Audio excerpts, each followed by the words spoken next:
Good evening and welcome to the Heterodox History Podcast. Today we'll be discussing the 2008 film Valkyrie about the 20th of July plot to assassinate Adolf Hitler, directed by Brian Singer, written by Christopher McQuarrie and starring Tom Cruise. I'm very lucky to be joined for this discussion by Panama Hat. Hello. Good evening, AM and Furious, and good evening, everybody in the chat. It's wonderful to be here as usual. And of course, Marcus Rios Pertinax. Hello. Hello, AM, and in light of the movie today that we're reviewing, I should probably say Guten Tag and Guten Abend to the chat and everyone watching. So, we, like you say, AM, we've been having this on the burner for a while, so we finally get to Valkyrie. Yes, well, we've had the idea of talking about the German resistance for a while, and given the fact that this will be a historical review of the film Valkyrie, we won't really be talking about the resistance per se, but more the resistance leading up to Operation Valkyrie. But before we get in and we give an overview and go through the film point by point, I just want to ask first, Panama, what is your overall impression of the film?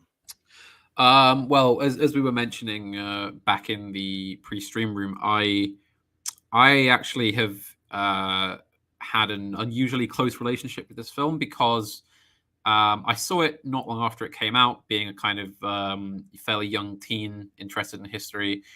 And then when I was in boarding school, we had a usual kind of roster of films that we would watch in the evenings or on the weekends or whatever. And for some reason, Valkyrie was just always on.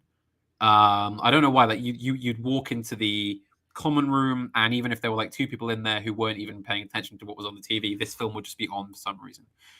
So I've seen it an absurd number of times all the way through. So I'm fairly consistent with how it plays out, and I watched it fairly recently as well in preparation for this. So my judgment may be clouded, and I wouldn't be surprised if my overall opinion of the film changes somewhat during the stream. But I've always found it, despite whatever flaws it may have, fairly entertaining. I've never been bored by it. I would say, from a technical point of view and from a kind of writing point of view, it's incredibly efficient, I think was the word you used, AM. It gets a lot into... I don't believe the runtime is fairly long, is it? It's quite a short. It's fairly short as feature length. Exactly 2 hours. Compact. And it is compact in the sense that you have the build-up, the introduction, the preparations for the plot, and then the second half of the film is the plot and its aftermath. So yeah, it's very efficient. I would say, from a writer's point of view, the ability to cram all of that in, and also the fact that everyone in the audience knows that the plot is going to fail and that Hitler obviously doesn't die in an assassination attempt. Despite that, it's still incredibly tense. I remember the first time I watched it, though I was pretty young, being quite swept away by the action around the plot. Because it's just impressive. As I said, this isn't going to work, and yet if you get invested into it, you're still kind of on the edge of your seat, I feel.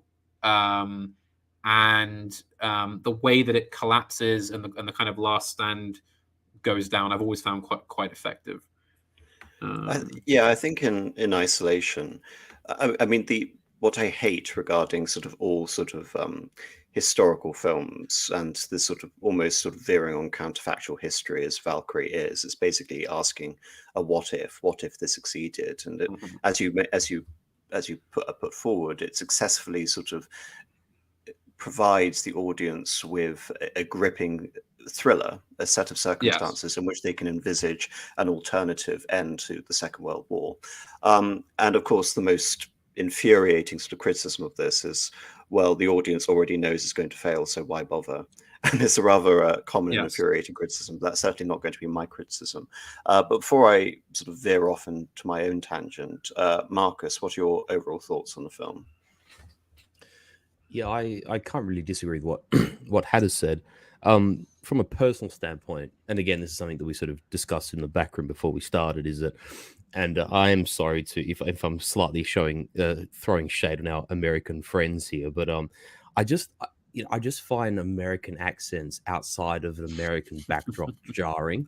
I always expect, if you watch, say, HBO Rome, actually, because someone mentioned in the chat that because David Bamber, the actor who plays Hitler, who's also the man who plays Cicero in that film, and there's a few others. I think the town crier in this movie, who plays Pompey, is also in this movie. Yes. Yeah, Ian McNeice, and then what's his name? Kenneth Cranham, who plays Pompey, is also in this film. He plays Keitel, Wilhelm Keitel, in this film. It just sort of seems to work, you know, outside the language group. But then I sort of hear an American accented English. It just sort of jars me, and I don't know why. I would posit. So sorry to interrupt. I would posit that the main reason is, of course, that the producers would have needed a big star to draw the crowds in. Absolutely, because I imagine that the subject is a little bit niche for a major studio. Yes. Although in defense of given the emphasis of this film as a World War II film, I completely agree with you. Yes, and in defense of Mr. Cruise, somewhat, I prefer his American accent to an attempt at like a fake German. Oh, we are the Nazis. Yeah, it's better than that, I think. Because I get your point. A similar point was raised with the more recent Death of Stalin film, in which most of I think all the actors were British in that, and they all kept their natural accents, which I think worked. Although it would have been good if they had synchronized it somewhat, so that, say, Stalin and Beria both had the same accent, both being from the same region, etc. That would have been interesting. But yes, they did have.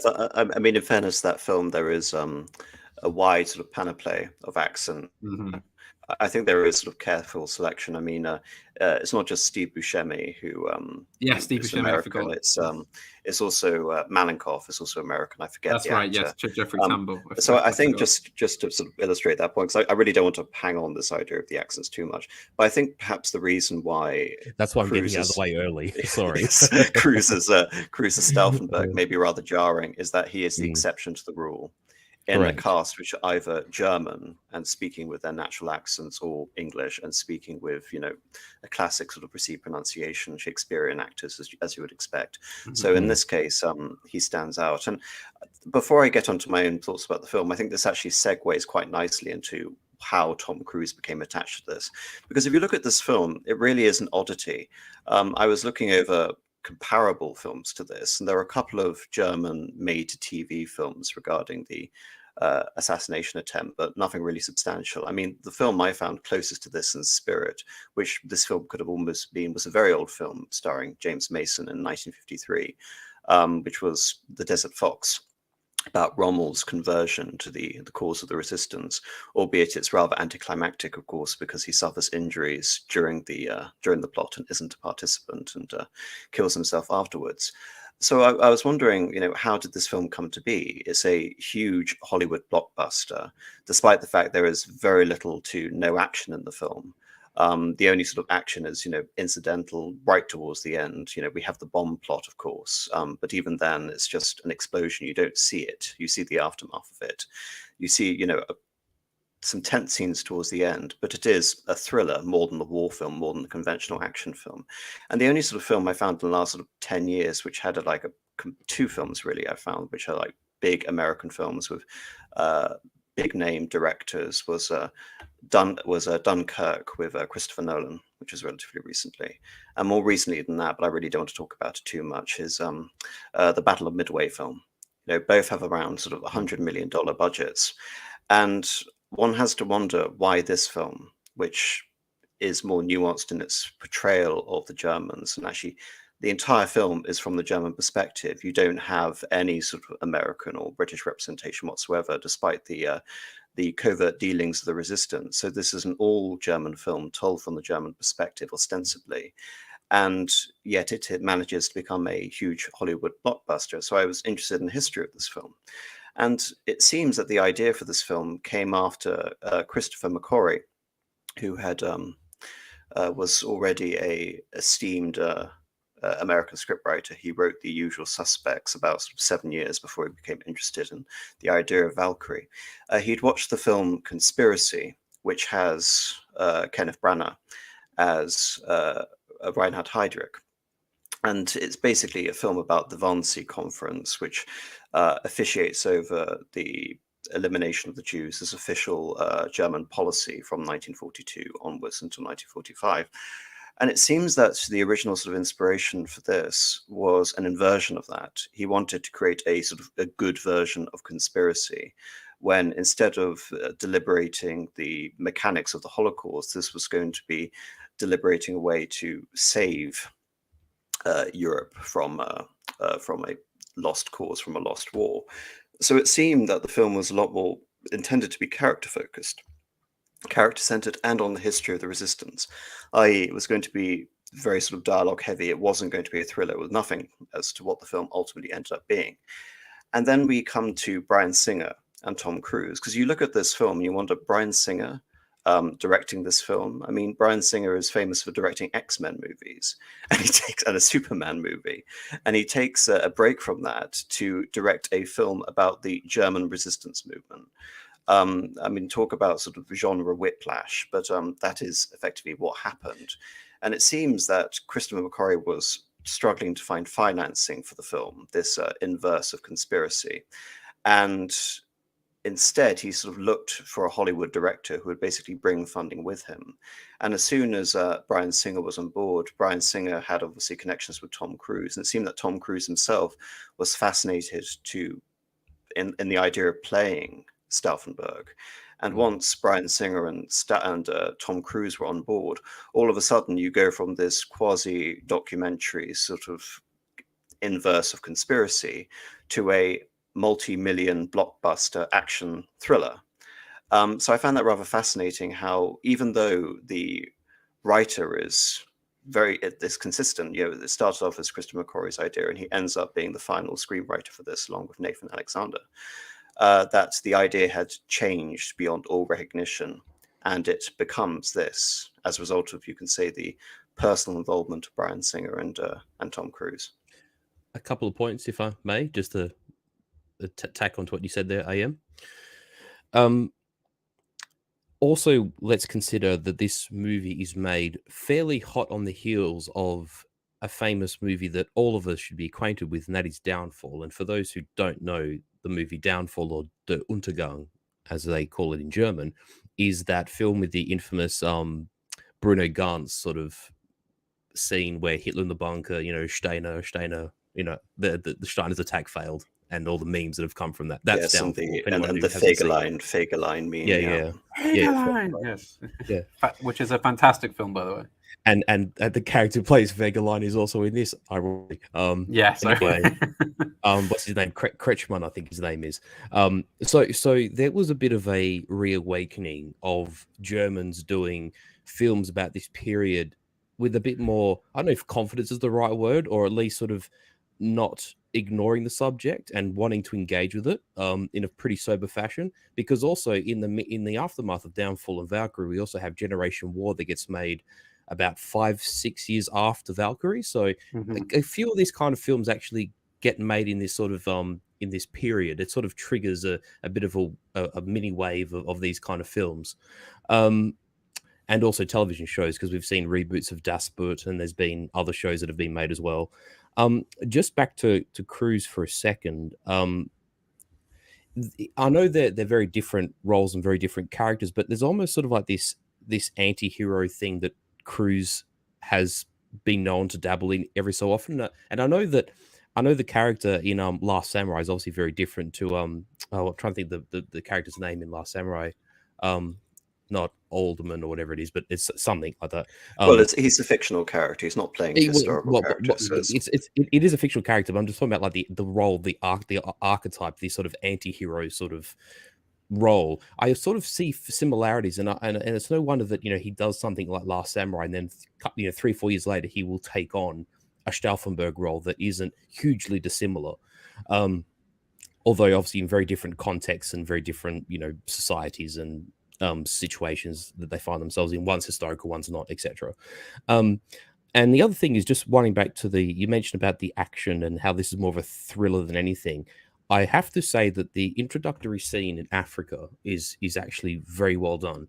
To which point I want to mention can I just hold off on that just for a moment, because I want to bring that up specifically. Okay. No, okay. Put a can on that for now.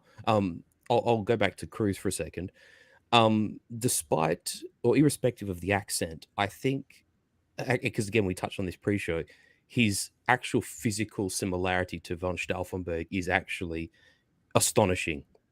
If you have a photo of sort of Cruz from this time period and a photo of Stauffenberg prior to his horrific injuries that he suffered in North Africa, there is actually a very, very uncanny resemblance. And it's no wonder that Cruz, being the actor that he was, would have been one of the few big label Hollywood actors that would have taken this on as he did.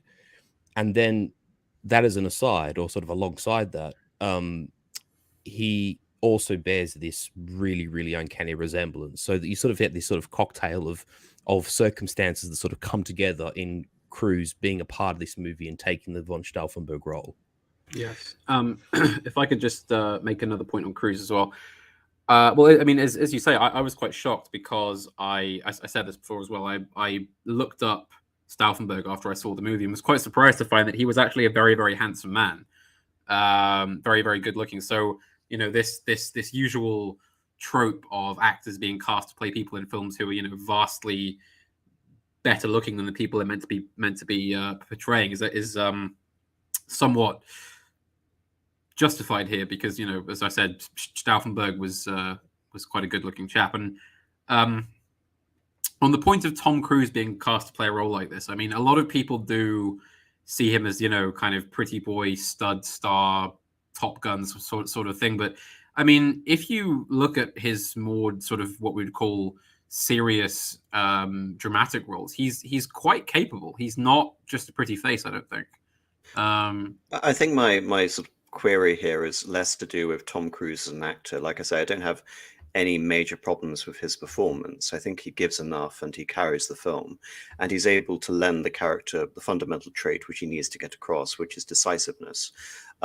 However, I think having Tom Cruise fundamentally changed the nature of the film, not just his performance, turning it from what was going to be a much smaller film with a much closer focus on the motivations of the resistance into a Hollywood blockbuster thriller due to Tom Cruise and the name recognition broadening the appeal. I think that's essentially what I'm trying to get across in terms of the transformation of the film due to Tom Cruise's casting as opposed to his acting. Just very quickly, it's worth mentioning too that, because I mean, I'm unsure of the sequence of events, whether these actors come on afterwards or whether some were billed or were brought in before Cruise or whatever. But if you actually go through the IMBD sort of cast thing and read the profile on Valkyrie here, for anyone who's actually watched a British television, and you've seen things like HBO Rome and even non-historical things like even Doc Martin, for instance.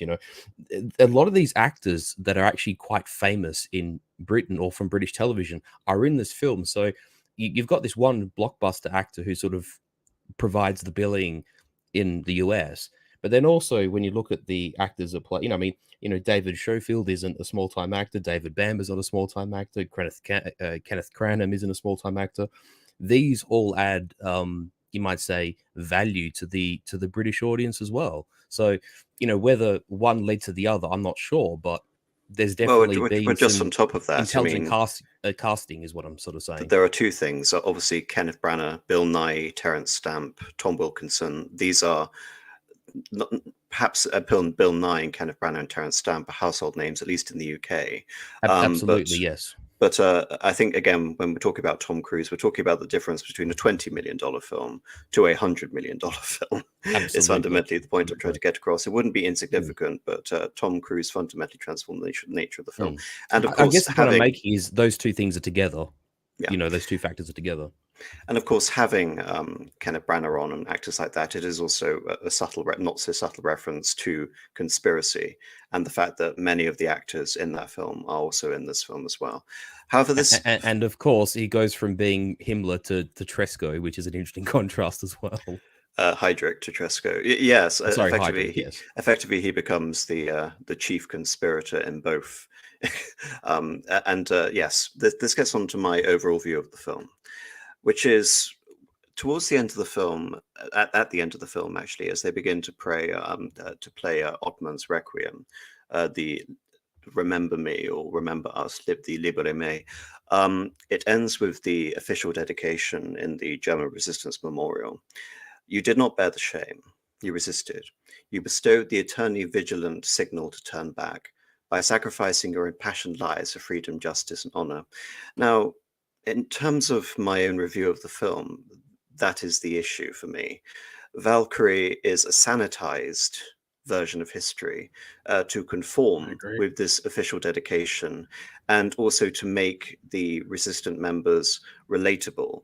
That's not to say that the film does a terrible job at portraying the members of the resistance, but I've often felt, because I've watched this film several times, I've often felt an emptiness when watching this film, because beyond the tense atmosphere which the film creates through its score, through its brilliant pacing, and of course through the prospect of this, damned coup succeeding.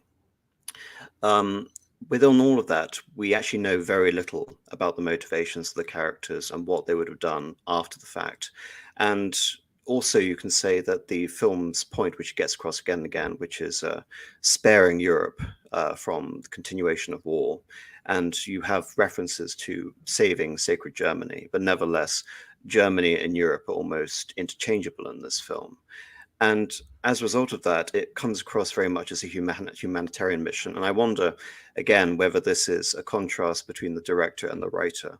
Because when I look at Macquarie's interventions in this film, he seems to avoid falling into Hollywood tropes, which prevents the film becoming essentially like a patriot. This film is very much like an anti-patriot. I mean, I want to bring us back to that first scene in North Africa, which introduced Tom Cruise, because I found out that Macquarie was. I mean, when I watched this film, I was wondering. What is it? A lesser director would go around and feel that we need to litter the film with images of Nazi atrocities. We need to give Tom Cruise a personal motivation to really hate the Nazis. If this were Mel Gibson, his wife would have her throat slit by, an SS commander. But nothing like that happens. Instead, all of this is simply relayed to the audience. We are introduced to a Stauffenberg who is already formed, and there is no need to tag on these ham-fisted demonstrations of what the film regards as outrages. And as a result of that, the film doesn't feel that it's excessively pandering to the audience. At the same time, though, this film benefits from the fact that the antagonist is literally Hitler.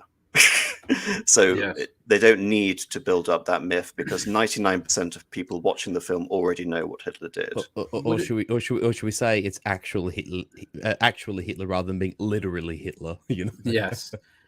Should we go into, because you touched on it there, the actual problem with the whole idea of what the plot actually was and the motivations of the plotters? Because from my reading, I gather it was quite an eclectic mix of people with some quite different backgrounds and motivations and that kind of thing. Because I note that because I know that Hitler had this long-standing distrust of the old aristocracy and nobility and Catholics in particular, and indeed, in fact, I believe what.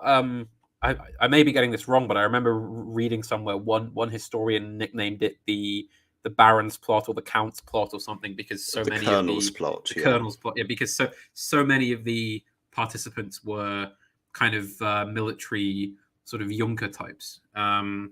Although, and I note that some of the civilian politicians were kind of, if I'm not wrong, these kind of older sort of Catholic monarchist types.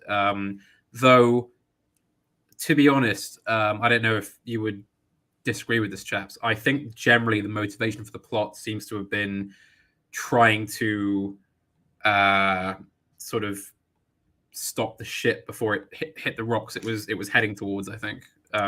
Just on that note, you're segueing perfectly into what I had intended. I have a a rather brief article by Peter Hoffmann. I have it linked in the description. I've only going to read 4 pages, but I want to bring up 2 pages now to just introduce what the resistance is. And when we actually come to that point in the film, I'll add a little bit of context to that. So here is the article. Within a few months of Hitler's appointment as Reichschancellor, 30th of January 1933, opposition was driven underground. Illegal organized opposition was on the whole destroyed by the Gestapo. And again, this is a point in favor of the film, in the fact that so much of the film is able to get across the oppressive nature of living in Germany at that time visually, rather than relying again on these ham-fisted demonstrations. I believe the only time we actually see Gestapo agents in the film is just before Tom Cruise has his secret meeting with Felgebel. They're just 2 of them staring in the middle of a nightclub in Berlin. So again, the film's credit, it doesn't make this obvious.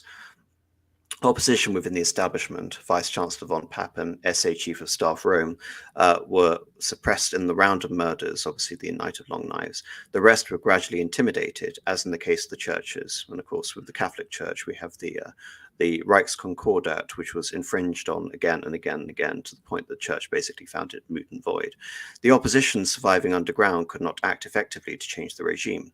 It became clear that in the National Socialist police state, opposition could not be effective without support from the principal non-National Socialist force in the nation, the army.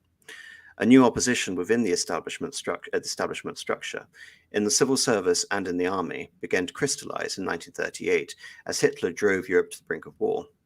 Among its leaders were the former mayor of Leipzig, Dr. Karl Girdler, General Ludwig Beck, who had resigned as the chief of the general staff of the army in protest against Hitler's policy toward Czechoslovakia, Colonel Hans Oster, head of the Central Office of Military Intelligence, the OKW, or the Amt Ausland Abwehr, the Vice President of Police in Berlin, Fritz Dietloff Count von Schulenburg. It is also held by some participants and historians that in September of 1938, in the days before the Munich conference, a high-level conspiracy in Germany was poised and able to remove Hitler if Britain and France supported Czechoslovakia. This is much to be advanced for the thesis, however, that the confrontation with Hitler, which General Beck sought in July and August of 1938, had greater promise for a coup d'etat against the regime until it had become clear on the occasion that the support of the Commander-in-Chief of the Army, General von Brautisch, was not forthcoming.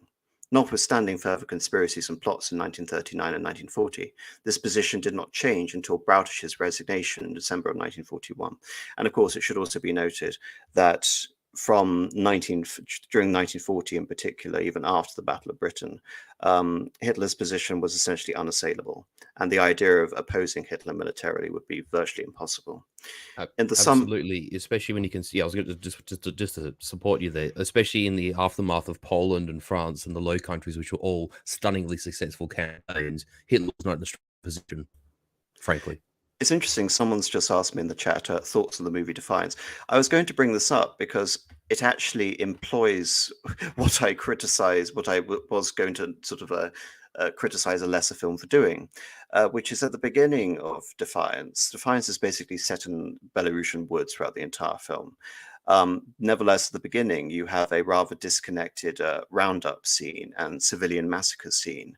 And it was very easy for Valkyrie to almost have the exact same beginning, given the fact that Stauffenberg served on the Eastern Front, albeit in the supply corps. He wasn't on the front lines, so he wouldn't have been exposed to, first-hand atrocities necessarily.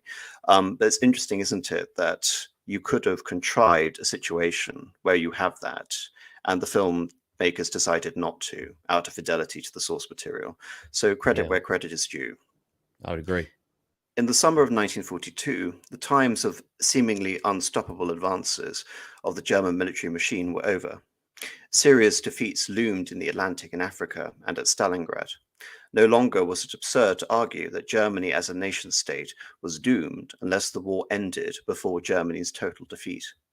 In considering what was patriotic in the given situation, the anti-National Socialist conspiracy more than ever found itself on the horns of a dilemma. Must they let the war run its course until either a compromise was reached or Germany was defeated and occupied by the Allies, or must they overthrow Hitler and the National Socialists, thus shortening the war? And could they avert losses of territory and independence, or must they accept total defeat and unconditional surrender as the sine qua non for an end to the conflict?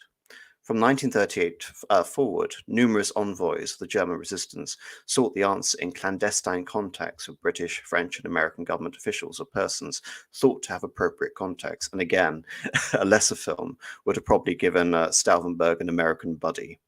It's a way to sort of ham-fist the Americans as the protagonists in this tale. Again, all of these attempts to sort of mess with the history are thankfully avoided. There were no reassuring answers, rarely direct answers, but there was always a statement of Allied war aims in some form. After the Battle of Britain, and even more clearly after the German attack on the Soviet Union and the entry of the United States into the war, Allied demands invariably included unconditional surrender and annexations of German territory, including expulsions of German populations. Was it reasonable for resistance emissaries to continue seeking modifications of these aims? The resistance sought modification because they could not hope to win sufficient support in the army without a prospect of an acceptable settlement of the conflict, and because they believed they needed political credibility to carry on after a coup d'etat.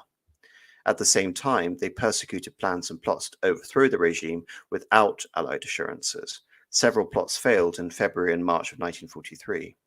In April 1943, the center of the conspiracy in the Abwehr was destroyed through a Gestapo investigation, resulting in the arrests of Dr. Hans von Dohnanyi, Dr. Josef Müller, and Pastor Dietrich Bonhoeffer.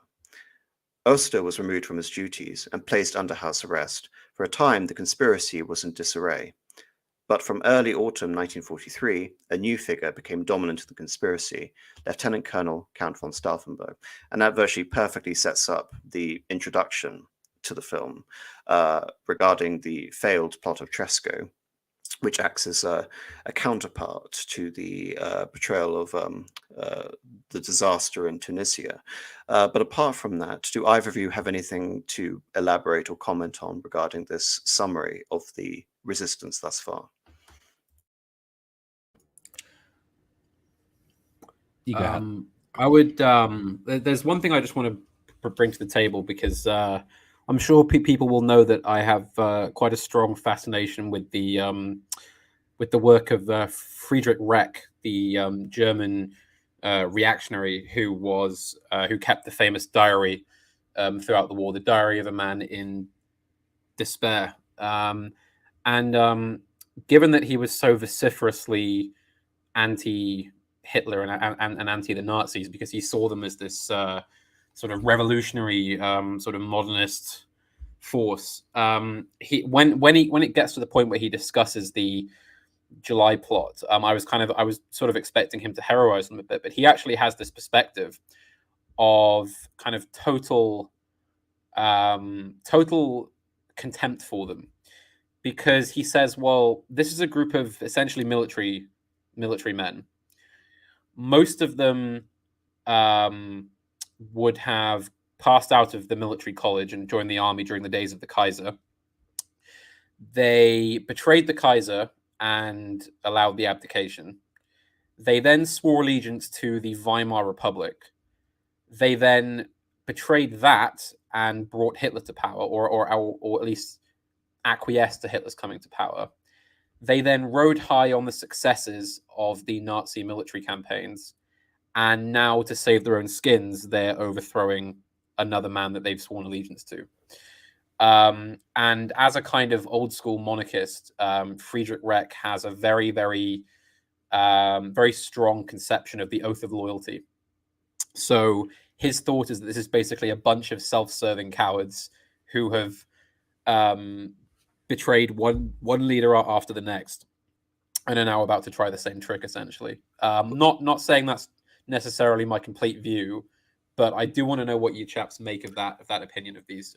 Well, I mean, it was, in the sense you already brought it up, Panama, regarding this being a colonel's coup d'etat as opposed to a general's or a field marshal's coup d'etat.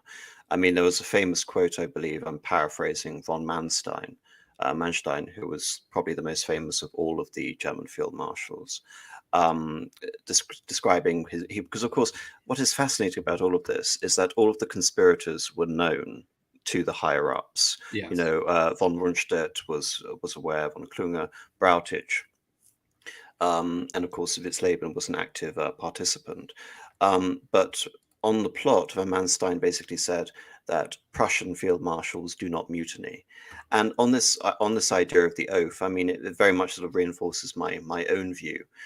A lot of people bring up the oath, and it's something which the film plays on rather extensively. Yes, it opens with it, doesn't it? Yes, it swearing opens of the with oath it in German as well. Mhm. The Führerrede.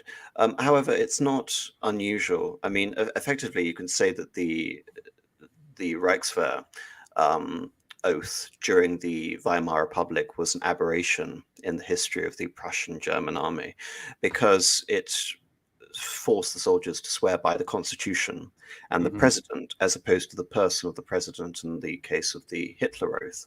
And in this sense, this was simply a regurgitation, or you could say a restoration of the earlier oath to the Kaiser, or in the case of Stauffenberg, to the Bavarian king, where Mhm. you swore an oath to the sovereign by name, rather than to this abstract idea of a constitution or the presidency. So if anything, this oath added clarity, took away that ambiguity which the previous oath had.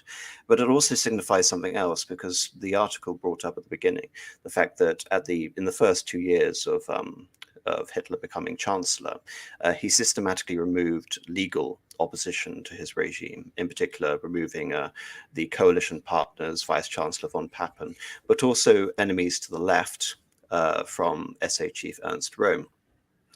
And as a result of that, he essentially cut off the head of the stormtroopers, the Sturmabteilungen, and instead made an alliance with the army. As a result of that, the army were afforded certain privileges, and they weren't forced essentially to become members of the Nazi Party, a situation which remained the same up until the 20th of July plot, when it seemed that the army was disloyal. So it's fascinating to consider that the army was, if anything, entering into a conscious alliance with Hitler. As a result, the Night of Long Knives and after the death of Hindenburg could almost be seen as Hitler taking a tact to the right, to a more conservative idea of Germany, against this idea of the explicit German Revolution. So I actually agree with you. And this is actually a point which is raised in the film by Felgebel. The portrayal of Felgebel is confusing, and I would like to sort of comment on it when we actually get to Felgebel. But he brings up the fact that you're just rats jumping from a sinking ship. So yes, that was an attitude which I think is pervasive and to some extent fair. And could I just ask you, because I think you'll know about this, how credible is the view that this was essentially a faction which was, again, I believe, a fairly strong opinion in Germany at the time, that Germany should seek peace with the Western allies in order to wage a joint war against the forces of Bolshevism in the East? That wasn't, I mean, this is the confusing thing about the circle and the military plot. The Kreisau Circle, which was the sort of, you can say, one of the greatest, if not the greatest, resistance salon, was headed by Helmer von Moltke, a descendant of the chief of staff to Wilhelm I and the ally Bismarck.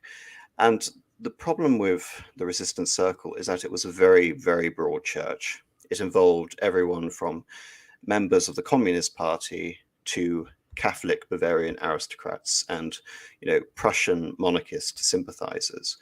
As a result of this, there was sort of no clear vision of what to achieve. And what is interesting is that the attitude of this idea of a war against Bolshevism was very much the idea of certain quarters of the SS, including Heinrich Himmler himself, and Himmler has an interesting relationship with the resistance. So yes, that was certainly a view.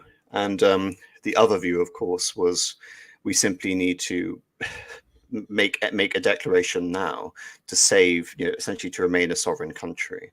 There were views that went further than that, which argued that Germany should have its enlarged borders post 1939. So these would include Austria, they would include the Sudetenland, essentially all German-speaking peoples within Europe.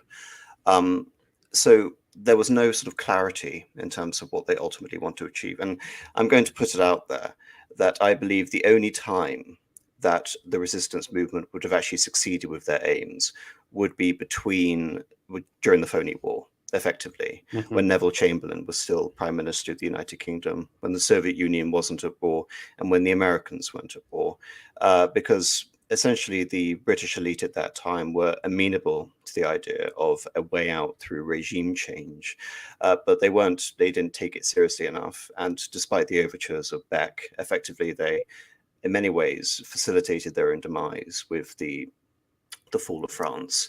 And all of these options, I think all it does is complicate the view from the Allies. I don't think they would have been any more willing to to accept a negotiated surrender, even if it was offered by another government, even one which claimed to be democratic or, in collaboration with communists to appease both the Soviets and the Western parties. Also, you have to consider something which the film really doesn't consider at all, which is the I think it's mentioned very briefly in terms of reprisals, but the idea of an SS-inspired civil war in Germany, in which case you have loyalist army troops and you have SS troops fighting a civil war which hasten the demise of Germany and also convince the Allies that there is no government with which to negotiate. Well, that's the cover that's used in the film for the coup, isn't it? The idea that their kind of optics, if you will, are that they're saving Germany from a coup by the SS, that they're portraying themselves as being part of a kind of counter coup. What's fascinating about that is the attacks on the SS are sort of additions by the film, because the famous line where the Führer is dead is actually a reference to explicitly the party rather than the SS, and it's only alluded to briefly that they're arresting up members of the party and the SS at the same time. I think there's a quote saying, Field Marshal Witzleben has been made head of the commander of the armed forces. And you hear, obviously, from Stauffenberg, the general asking why he's not a member of the party. And he's saying that's why he's been appointed. So it's not just a strike against the SS, but the real history informs that it's a strike against the party. And of course, the party would need to be purged in order to present a credible front to the Allies. Yes. I might, if I may, push back a little slightly against you, AM, there. About the timing, because if one is to watch, say, the lectures given by one Robert Chatino, who's basically specialist in this field, an American, was obviously American Italian by surname, but he's an American sort of historian and lecturer, and even by 1943, I think 1943 would be absolutely pushing it. In fact, I dare say the likelihood of this succeeding would be much greater prior to Barbarossa. But even by 1942, 1943, the Germans and the Axis forces, sort of writ large, still hold extremely extensive gains, are still a just to qualify my thought, because I think I can anticipate you. You have to understand that this is a two-way streak. It's not just the fact that the Allies would negotiate. It's also the fact that the coup would be possible.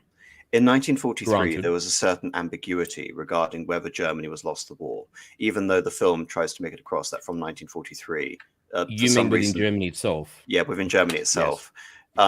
By 1944, with Operation Bagration and Operation Overlord, it was virtually certain among non-fanatical members of the army that Germany was going to lose the war. And one might argue, even prior to the Normandy landings and prior to Bagration, prior to the summer of 44, it became increasingly obvious in the year following Kursk, leading up to those offensives. Yeah, so my point, it relies on the combination of the two, a willingness in Germany to depose Hitler, believing that defeat is certain, and a willingness of the Allies to negotiate. I believe in 1944, the situation of a willing sort of Allied party simply did not exist. There had been negotiations with Helmut von Moltke in Istanbul. There was basically an Istanbul line to various contacts with the American and the British governments. But invariably, as the article sort of emphasizes, they weren't given assurances. This was basically a domestic incentive, not a foreign collaboration. Okay.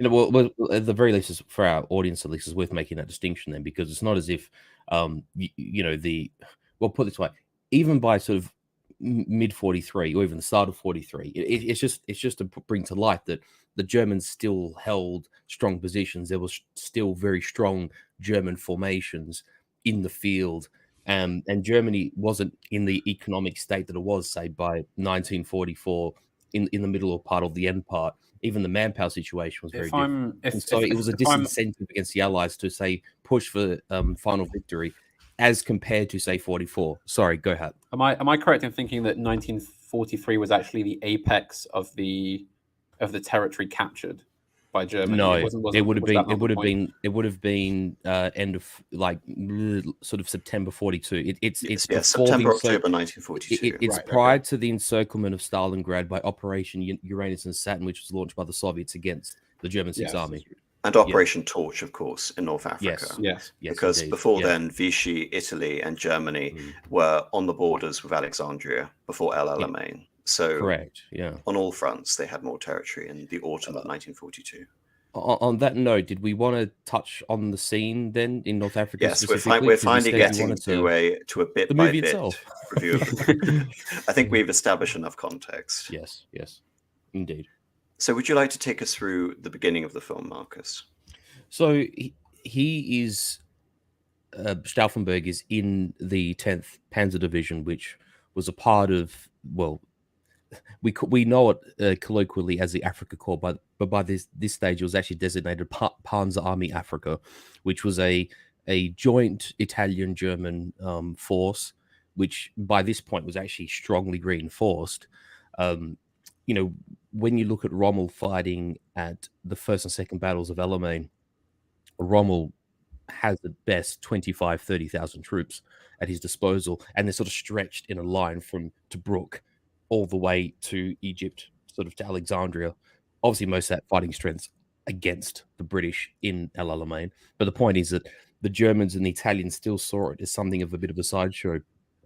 But with Rommel's great retreat across Africa, and after the complete destruction of the Italian 20th Corps at El Alamein, which my grandfather actually witnessed, strangely enough, when they sort of created essentially a defensive kind of shell, a defensive circle around Tunisia, obviously facing southwards against Libya and facing eastwards against Algeria, it was actually then the Germans and the Italians that reinforced their army there. And from a force of some 20, 30,000, that force swelled up to beyond 200,000. It was very strongly reinforced. And in some ways, it's actually, a lot of people don't know this, it's a worse defeat than Stalingrad, actually, in many respects. But anyway, the point is that the scene plays out that Stauffenberg is talking to a general, and this scene must be embellished because I'm completely unaware of a general being strafed and killed in Africa under such circumstances.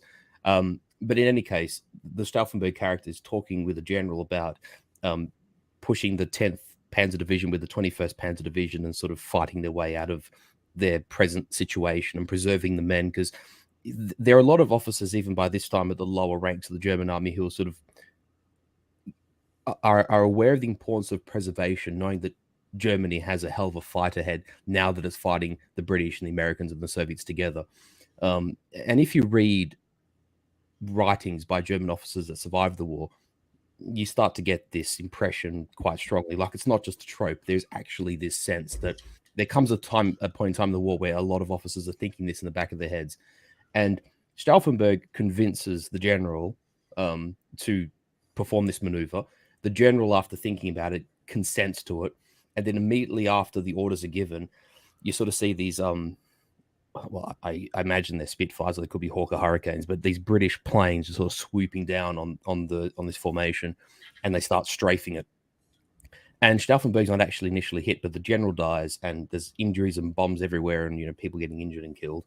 And it must be like his adjutant, or maybe the general's adjutant, is badly wounded but alive, and he throws him into a Kubelwagen, which is the German equivalent of a Jeep, like a Willys Jeep. And Stauffenberg jumps in the Jeep, and he's trying to start it, and obviously it's been damaged. And then this last plane comes in and strafes down the middle of the road and hits Stauffenberg. And it's kind of sort of inconclusive what his fate is, but then the sort of camera, after a few seconds, pausing and the dust settling, pans to him, and you just sort of see blood on the road, and you see his uniform's in tatters, he's bleeding.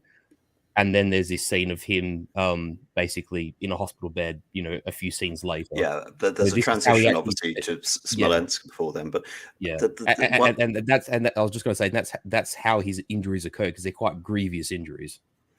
Before I bring up his spiel at the beginning, his narration, his writing in his diary, because I'll bring it up when I get more into the character of Stauffenberg. Yeah, I wanted to leave that for you. That's why I didn't mention it. Sorry. The reason I like this scene, it's a very brief scene. It's only a couple of minutes long. It achieves many things at once. It, first of all, emphasizes the fact that Stauffenberg is more than willing to make his basically allegiances, his opinions known.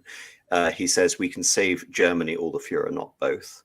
It also implies in the general's reaction that basically the higher ups in the army are aware of the situation, and they're not openly hostile to junior officers who make such, treasonous declarations. In fact, many were amenable. Exactly, but also, if not amenable to the assassination of Hitler, Stauffenberg also brings up the idea that my duty as an officer is no longer to save my country, but to save human lives. And this is a demonstration of that. He is stating his goal, and he is achieving this by rerouting the army. And albeit as a futile effort in the end, it basically shows that the German army is willing to make these sacrifices, and it also shows that Stauffenberg is a man of action and he means what he says. And also it demonstrates basically Stauffenberg's point over and over again, which is Germany will lose the war. And this is a violent demonstration of the fact that Germany is on the back foot, even though, as you said, in 1943 it wasn't so obvious. This was the loss of North Africa. They weren't invading Europe, and I believe he makes a comment saying that you're going to need these men in a year to attack Berlin. In the same way that or to defend Berlin. Berlin, sorry. Yes. Yeah. And in the same way that there's a comment when Roland Freisler is interrogating Witzleben, but this I believe is an actual historical quote, which is in 3 months' time, the harried people will, drag you in the dirt in the streets. They're very optimistic with their timetables regarding Allied victory. Germany would last longer, but nevertheless, it is able to accomplish all of these things at the same time very effectively. And you can't fault this film for its efficiency. It's sanitized, but it is efficient. Yes, indeed. And the other thing, because I have mentioned about, if you read some of these things that German officers have written and writings that survived the war, there's also this sense of it's not only an officer's duty to lead men courageously in battle, which is, if one was to look at this this historical notion of the Prussian officer corps and of the German officer, I mean, it's they did not lack it. I mean, if you look at the way in which the German army fought in the First World War, the Second World War, the Franco-Prussian War, I mean, and this is stuff that we've covered extensively, Apostolic, it's evident. But you have this conscientiousness in a larger number of German officers where it's not just our prerogative to throw men into the meat grinder. In fact, as an officer, you also have to make decisions to preserve the lives of your men and to not throw them away needlessly, which, as the Reich became increasingly desperate, there was less and less inclination towards that, which is actually why, if you look at the historical records, nearly 50% of all German casualties suffered after Kursk, or from Kursk afterwards, that the German army suffered in the entirety of the war are suffered within that 2-year period. So that's just a thought to reflect on for anyone who watches this film and it thinks about how the man Stauffenberg correlates with the character portrayed by Cruz. Yes, and I mean, you mentioned AM that in some of their rhetoric, they were slightly perhaps too optimistic about the arrival of the Allies. But I mean, if you consider what would happen with some of the spectacular reversals they saw in North Africa, or what was I believe would have been ongoing at the time in Russia with Bagration, I mean, some of the almost cartoonishly fast sort of gains made by by the Allies. I mean, it's you can perhaps understand some of that rhetoric. I mean, regarding Africa in particular, Africa for Germany was always a reluctant front. Very much so. They basically entered into it to shore up Italy's abysmal position in 1941. Hence, the Africa Corps was created, and it also sort of hardened the idea that Italy was a liability rather than asset during the majority of the war. And it's interesting you say that, because when we have Operation Mincemeat, we have the invasion of Sicily, springboarding off Tunisia. Once the Allies actually get into Italy, the Italian border actually holds on once the Germans conduct their operation, install Mussolini in power in Salo. The Italian front actually remains rather static. And in fact, northern Italy is one of the last spaces to be held by the Italians and the Germans, even after the fall of Berlin. So yes, you're all correct in some respects. It's certainly the case with Operation Overlord. In a couple of months, France is basically restored along with Belgium. And then you have basically a stalling operation through winter of 1944 and 1945 in the Operation of the Bulge. But yes, that's a tangent. I don't want to indulge anymore. But needless to say, it was another misestimation by Churchill where he considered it the soft underbelly of Europe and it was anything but. Let's just say that. Well, I mean, that was a repeated yes, whenever Churchill has Churchillian leadership, yeah.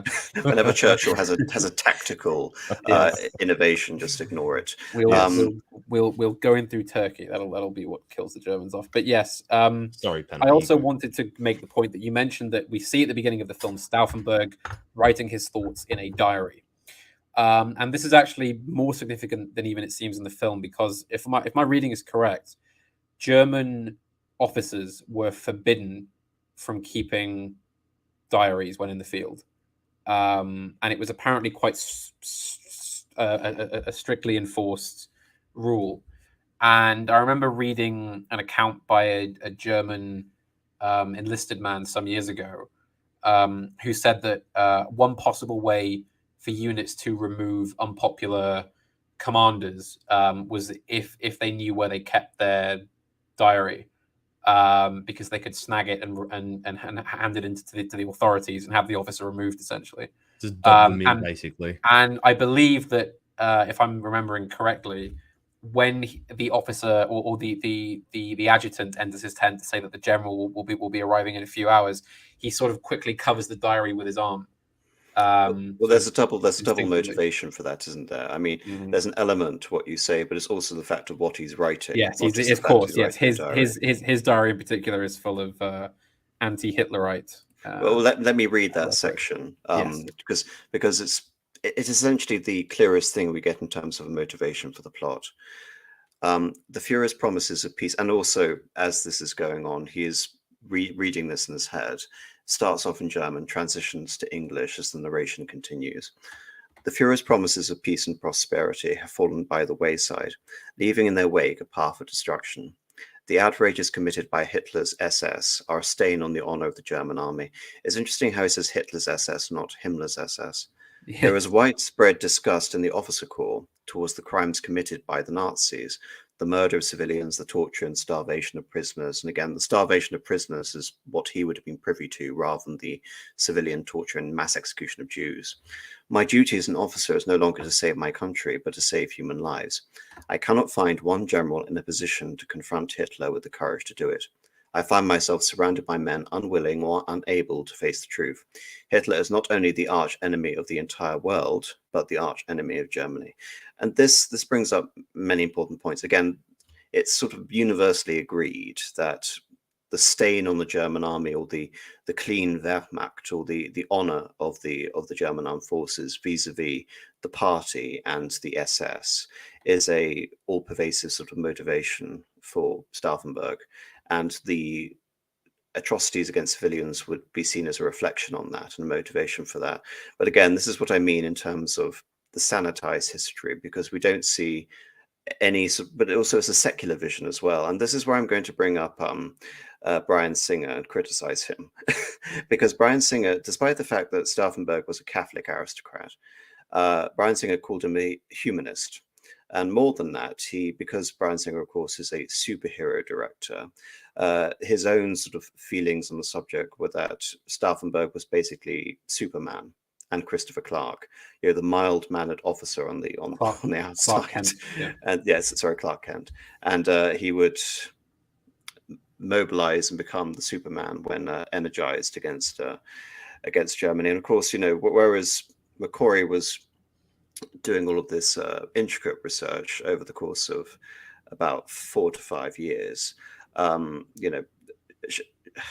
Singer had read Shirer's, you could say, journalist's history of, and that was basically his impression. So we're talking about a writer and a director who have two very different conceptions. One very much from the classic sort of America sort of derived history, as opposed to someone who's actually looked into the details, despite the fact he claimed to have actually met the widow of Helmut von Moltke, which is interesting because there isn't even a reference to the Kreisau Circle proper or von Moltke in the film, which I find rather interesting considering there is a personal connection there. Yes, that is one thing that did stand out to me. And also the fact that when they mention Oester, it's he's just this loose reference rather than actually being a fundamental part of this field, this circle. I'm just saying, I suppose we'll get there, but I'm just sort of alluding to the fact it's another one of those omissions that probably shouldn't have been an omission. I mean, so much of what we talk about when I bring up historical films, the reason I was praising Death of Stalin, is that it hints at so much more, and I was able to, even though I admit I was leaning on the film to extrapolate a lot. A good sort of historical film does that because of the constraints of the time. It has to give you a portrait of the times, which allows you to go off and do your own research and find out more. And if anything, doing more research should confirm a sense of verisimilitude in the film. Whereas the opposite of that is going away and doing your own research when you are almost confronted with a roadblock or a sense of vacuousness. And you find that there is so much more that could have been in the film, which is essentially omitted from the film. And this is the case with the German resistance. And this is also, I would say, a problem with focusing on Stauffenberg. I think this is also a consequence of Tom Cruise's casting, but it also doesn't serve as a character study either. I felt when hearing that recently that this was effectively a motivation that the audience could understand. So rather than being an accurate portrayal of Stauffenberg's innermost thoughts or breaking into the enigma of Stauffenberg, this was effectively a digestible narration for the audience so they could get behind Stauffenberg, who was already convinced and correct throughout the entire film. Yes, I agree. So onto the Smollett's front. This is when we're introduced to Tresco and the 13th of March 1943 plot. And we're also introduced to one of the sort of many antagonists for the film, in this case, Colonel Brandt, the man who unwittingly would have blown up Hitler with that bottle of Cointreau in the flight, albeit that didn't happen. He returns. Tresco, as Kenneth Branagh, returns to Berlin to rescue the bomb to prevent discovery of the plot. And this is also when we're introduced to General Albrecht in the Bender block, played by Bill Nye. And also Brandt, who's basically sort of Hitler's almost personal adjutant in this regard. Because he calls himself Hitler's eyes. They sort of ascribe all these things to Brandt, but they didn't really need to, because it's sort of remarkable in a way that he was so integral to both these major assassination plots inadvertently. Indeed. Yes, almost by accident, right? Yeah. Well, that's one thing that probably we should talk about down the line, is the absurd closeness of both the attempts portrayed in the film. I mean, it's almost to the point where, it's sort of truth is stranger than fact, isn't it? You'd be hard pressed to write a drama or a thriller about a bunch of sort of top men trying to overthrow their leader and have it go wrong because somebody moves a suitcase. I mean, well, can you imagine writing a book where it's the same random adjutant? I know, the same thousands of officers. It's the same adjutant who brings in the wine bottle bomb onto a plane and also moves the bomb briefcase to save Hitler's life inadvertently. For basically no discernible reason. You would have the plot thrown back in your face and go, no, this is implausible. ridiculous. Well, yes, because people would say it's contrived, it's dull, and it doesn't make sense. So Yes. that wouldn't happen. Yeah, exactly. Yes. Well, I mean that the writer was cognizant of this fact, and when we see a very much subdued and sedated Stauffenberg, when we're introduced to Countess von Stauffenberg, in reality he refused morphine. If anything, you could sort of bring this up as the anti-Hermann Goering, someone who believed pathologically that he couldn't be addicted to morphia, as what happened to Hermann Goering. But before we get onto that, we're introduced to General Ulbricht, played by Bill Nye, and we get a hint of, you can say, the character sort of assassination we're going to get to later, which is, we've been discovered. Him basically jumping the gun, whereas Kenneth Branagh is very sort of calm and reserved and saying, well, this could have happened, anything could have happened. General Ulbricht is complaining and worrying unduly.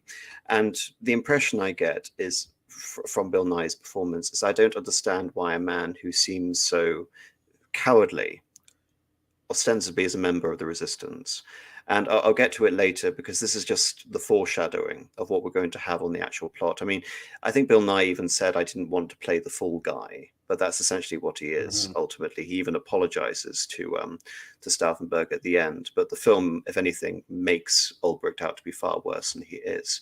But as you mentioned, Marcus, we have the arrest of Oster and the dissenters and the failure of the so-called central solution. And this is when we're reintroduced to Stauffenberg, and we also see again another emphasis on the idea of the officer's relationship with his troops, when Stauffenberg post convalescence is awarding medals to the wounded men in his battalion as Ulbricht looks on just before they rendezvous. And this is his sort of segue into the resistance movement. It very much seems that Ulbricht is looking out and courting Stauffenberg, and they meet in a church. And the quote, I believe, from Stauffenberg is, "If I die now, I leave nothing to my children but shame." Just on that point, very quickly, it's worth filling in just a small hole there. When Oster's arrested and Ulbricht and von Tresckow are actually talking, Ulbricht basically says there's not another man in Berlin to fill his role, and Tresckow more or less says, well, stop looking inside of Berlin.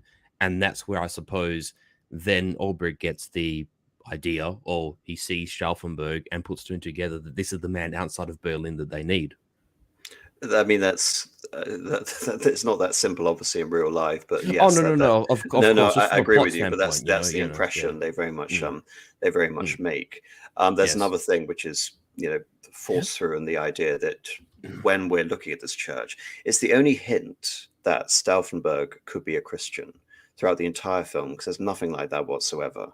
But in the end, the audience can be left with the impression, well, two things, because the church scene accomplishes many things. One is that it was just a convenient rendezvous to meet Ulbricht, but also it existed so you could have the incredible pan-out shot where they show that the spire of the church is missing, which again is to re-emphasize the point visually that Germany is losing the war, and that these visual reminders of that fact over and over again. If I could just jump in on that point, I found it somewhat annoying because they do that, in order to show the destruction being wrought.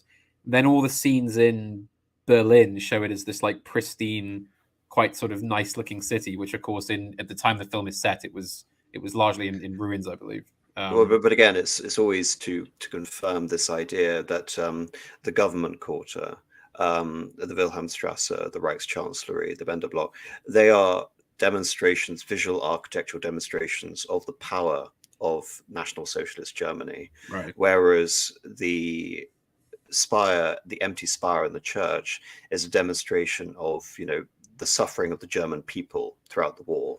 So yes, they're sort of ham-fistingly trying to sort of portray these two seemingly impossible realities at the same time. Of course, we know in real life don't really work like that, do they? a couple of months after Valkyrie, they all move into the Führer bunker. Yes. So no, it was certainly a bit of artistic license to make such a drastic contrast. Also, I suppose if they were filming in kind of centrally important locations in Berlin, then they probably were limited in what kind of visual effects they could do to the place. Well, there's very much a collaborative effort in terms of the making of this film. I mean, you also have to consider that giving a non-offensive version of history, one that wouldn't actually challenge the audience to look deeper than the Hollywood motivation given to Tom Cruise, is also important in terms of getting the German ministry approval of filming in these sites, because that was quite an uphill struggle for the film to gain access to the Bender block, and they did. You can say that this is the compromise they have to make in terms of gaining access to these locations. It's not just the physical buildings either; it's just the imagery. I mean, you see the German flag and the swastika and the party flag over and over and over and over and over again. The images. I mean, I believe it's even the first thing you see as we have the transition from night to day in the battlefield in Tunisia. It's just a constant reminder to the audience, hitting you on the head that yes, they are under Nazi control. They are under Nazi control. So yes, there are certain not so subtle visual reminders to try and emphasize this again and again. But Marcus, do you have anything to say before we finally get to the conspirators? No, not really. Just regarding the the government district in Berlin, it is worth mentioning too that as the intensity of the Allied bombing campaign increased, that because as Germany lost air superiority, there was a great emphasis on anti-air defenses as well. And never mind the whole sort of defense of the Reich air campaign, which was sort of going on above them. But the defense of Berlin, even sort of go all the way to 1945 when the Soviets arrived, the anti-air concentrations around Berlin and around the government district are actually very strong. And these would have been reflected in lesser amounts of damage having been incurred on it historically than other parts of the city, or indeed other cities by and large. For example, cities such as Wolfsburg and Schweinfurt were hit rather harder because not only were they indispensably important to German manufacturing, but they're also easier targets. Berlin was very, very heavily fortified with flak batteries and anti-air units and such. Thank you for that. I think as we get on to the conspirators, there's just a quick introduction to Stauffenberg, and if I leave it any longer, I don't think there'll be a nice place to really sort of bring in Stauffenberg's introduction to the resistance as it really happened. Now we've got the film's iteration of the events. Stauffenberg graduated from the War Academy in 1938 and was posted as a supply officer to the staff of the 1st Light Division in Wuppertal, a cavalry division which was organized after the campaign in Poland as the 6th Tank Division.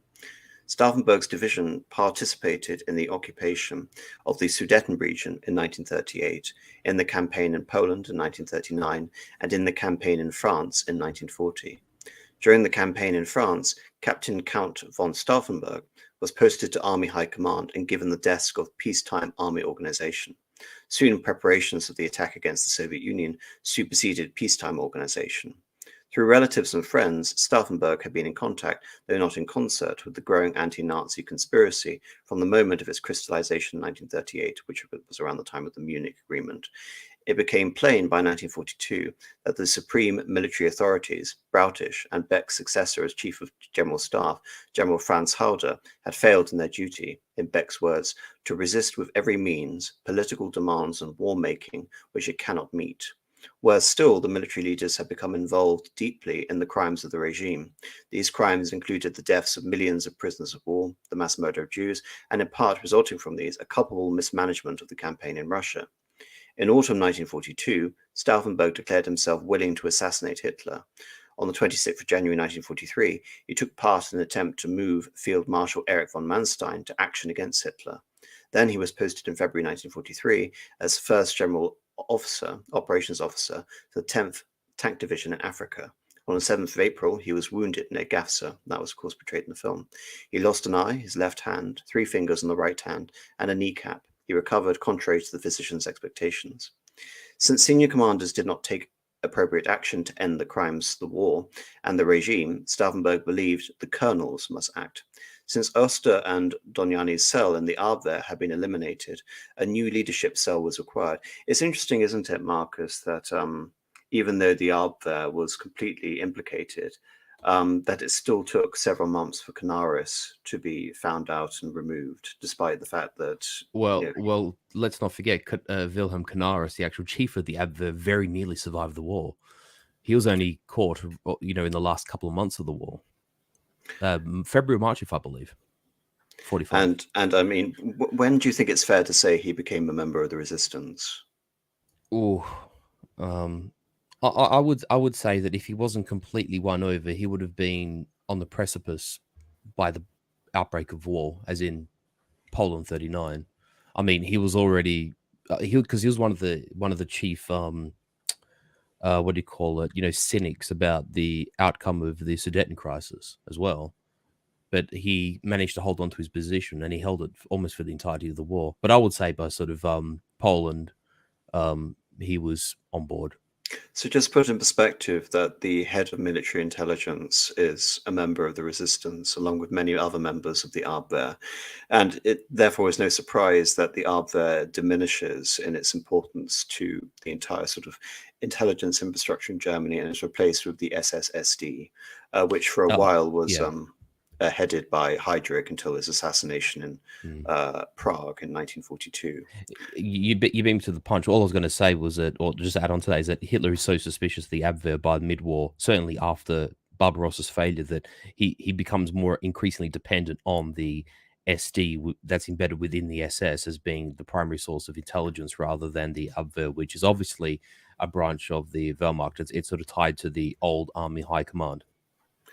Colonel Henning von Tresco, the operations officer in the General Staff of the Army Group Center, and the spiritus rector of at least 2 assassination plots, as in the main inspiration, in March 1943, tried to take things into his hands in Berlin. He had himself transferred to his Army Group's liaison staff in Berlin in the summer of 1943 and began reconstituting the coup d'etat organization. But he tried in vain to obtain an appointment that would have allowed him to continue either in Berlin or in Hitler's headquarters. Then Stauffenberg was appointed chief of staff to one of the key conspirators in the Home Army Command, General Friedrich Obrecht. He began his duties on the 15th of September 1943. Now Stauffenberg took over the technical leadership of the coup from Oster and Tresco, Oster, of course, being removed and placed under house arrest. He also showed an interest in political matters, Stauffenberg. Stauffenberg had evidently accepted the military necessity of the campaign against the Soviet Union and believed in 1941 to 1942 that it could be won with the support of the population. The analogy of 1917 was an obvious one. Obviously, in 1917, in the First World War, the Germans won the war on the Eastern Front and were able to set up collaboration governments in the Baltic states and in the Don region, and of course in Ukraine and Finland. But Hitler's policies produced more resistance than support among the population of the Soviet Union, ultimately, it should be added. At the same time, the enlistment of volunteers from non-Russian, pro-German populations in the Soviet Union was forbidden, while the number of German soldiers became increasingly inadequate for the campaign in the vast Russian space against the growing strength of Soviet forces. Stauffenberg was forced to abandon his early view that the war must be won before the victorious army could return to Germany and sweep out the brown pest. It had proved impractical. So what do you think about this idea that Stauffenberg was ultimately convinced to join the resistance primarily because he believed the war was unwinnable rather than any out of a primary moral consideration? I'm just trying to think of how to answer this. I think there's a part of Stauffenberg which genuinely wished to preserve the lives of German soldiers, which I think is portrayed in the movie, and I think is actually true of the man Stauffenberg by and large in history. But doubtless, this rejuvenation of the resistance within Germany, by the the name just escapes me. The what circle? The Kreisau circle. Thank you. The essentially was a case of, well, we know what happened to Germany last time when the Allies, we sought peace with the Allies. They tore Germany asunder. And if we don't find a way out of this whilst we're able to, it will happen again. And also too, I think in the context of, because when there's, I think it's when they, because we call it the July 20 plot, but there's also, and it's portrayed in the movie, there's a sort of a failed first attempt about a week earlier on July 15, that when you actually hear General, I think it's from give the sort of talk to Hitler, he sort of explains the situation on the front and on the Ostfront in the east, that they're already basically talking about Bagration and what's sort of happening in real time during this massive operations that the Soviets have launched, basically to work in concert with Operation Overlord. The Russians launched it about a week after Overlord, and you hear from say that we've already lost 20 divisions out of the 48 divisions of Army Group Center. So the gravity of what is actually facing Germany is becoming increasingly apparent to, let's just say, those who are willing to at least have their eyes open, and to see the situation for what it is. And I think there was this sort of pragmatic, sort of increasing sense of urgency that for so long as Hitler, and this is also why they obviously try and tie in Himmler and others, of the head of the Reich, in this plot, is that because for so long as they're there, then nothing will change. The Allies will want the same, but at the very least, if we succeed in a plot, then we might stand a chance. How that may have worked out in reality is another question entirety, but that's a massive part of their motivation, because in the end, really, we have to see World War II for what it is, as a sequel of World War One, and the Germans, whether one likes it or not, felt deeply aggrieved at the outcome of World War One. And so I think most of these generals and officers would have had that impression very, very deeply embedded into their thinking in this regard. I also think it's highly impractical to imagine in a victorious scenario, just to emphasize in the article, the idea that a victorious army could be disassociated from its commander-in-chief, and sort of lead a revolution against it. I'm more interested also in why Stauffenberg sort of came to this view, because he was in support of the campaign in Poland, and he was by and large, again, not just a supporter of the survival of Germany, but the enlargement of Germany. So one wonders as to how he came across this opinion. Of course, we already mentioned his aristocratic upbringing and his Catholicism. Of course, Hitler had an aversion to the aristocratic nature of the military corps, and this factors into the rapid promotion of Erwin von Rommel. Because even though Rommel was an exceptionally talented military commander, and you can say that the almost the perfect example from a propagandistic view of the general and the German gentleman and the knight, and effectively treating the enemy with care and consideration. The fact is, he was an upstart within the German military organization. He had been essentially promoted as Hitler's own star. And he effectively represented an iteration of the German future in the army, which was non-aristocratic and coordinating with, if not necessarily a member of the party at this point. And Stauffenberg obviously represented the antithesis of this, even though he was Bavarian and not Prussian. I think also, interestingly, from Stauffenberg's point of view, there was a certain sentiment within the early days of the National Socialist Reich that Hitler did represent a genuine counter-revolution against Weimar, and many conservatives and Christians went along and supported that.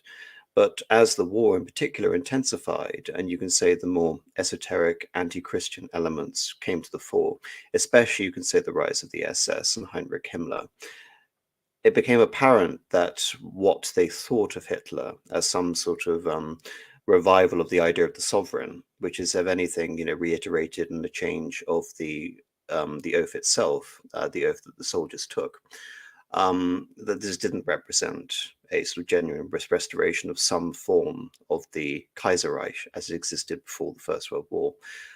Instead, this was a fundamentally revolutionary regime, and as a result of it, many of the avowed Christians who were part of this aristocratic military corps began to recognize the threat and were more willing to oppose it. As you can say, the beast was realized.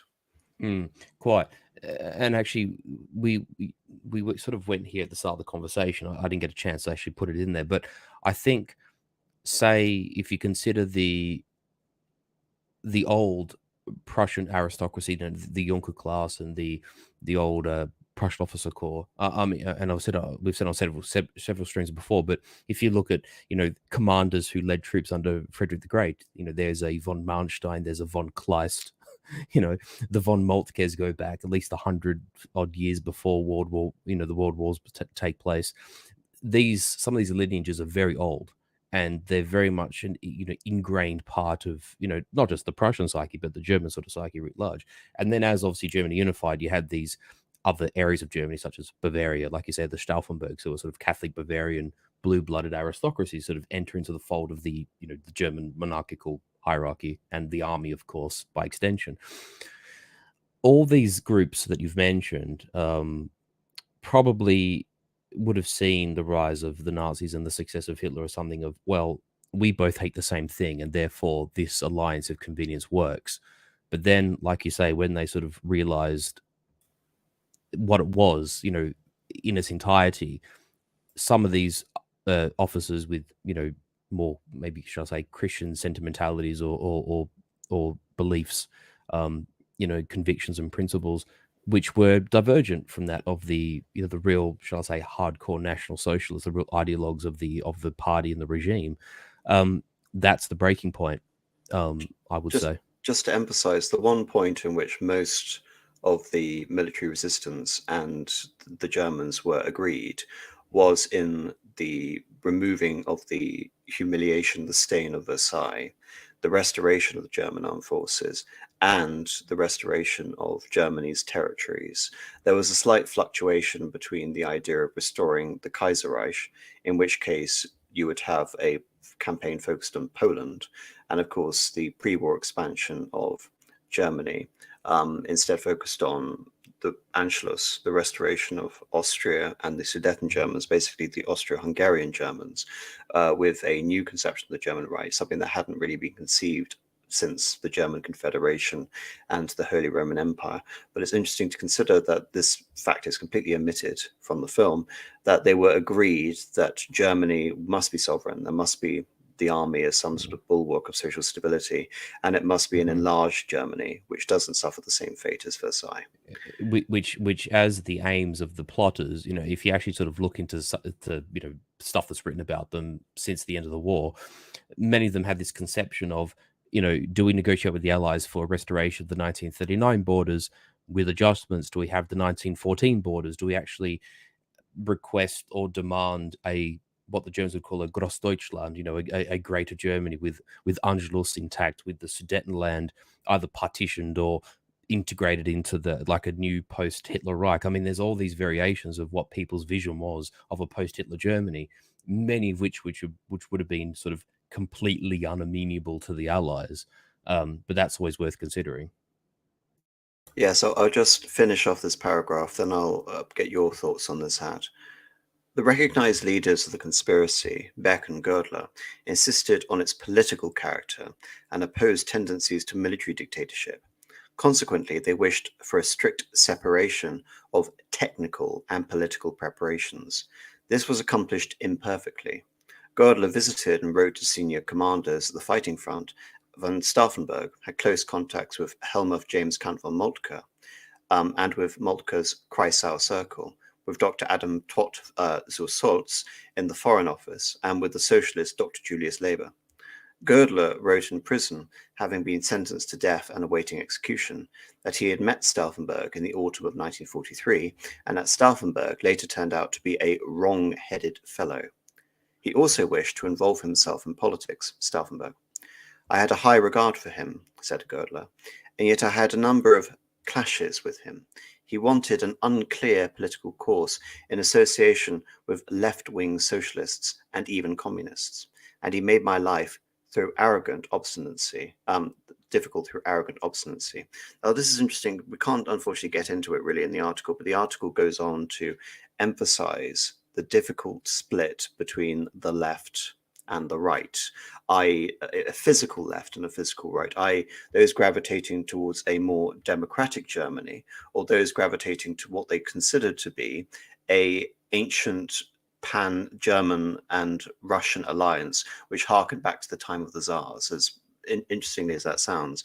So when we're talking about alignment with communists, we're almost seeing the reverse of what you brought up, Panama Hat, earlier, about a alliance with the West against Bolshevism. In this case, there was almost a sense within some German officers that Bolshevism, even viewed from the right, was a lesser evil compared to Western decadent liberalism. And as a result, Stauffenberg represented this perpetual enigma within the resistance movement itself in terms of the gravitation towards these groups. Because you can say that this represented a ideological commitment on the part of Stauffenberg, or you could say that this also represented his political overbearingness and his willingness to negotiate with all factions in order to bring about a viable post-coup solution. So before I relate this back to how the film portrays this, what do you think of that?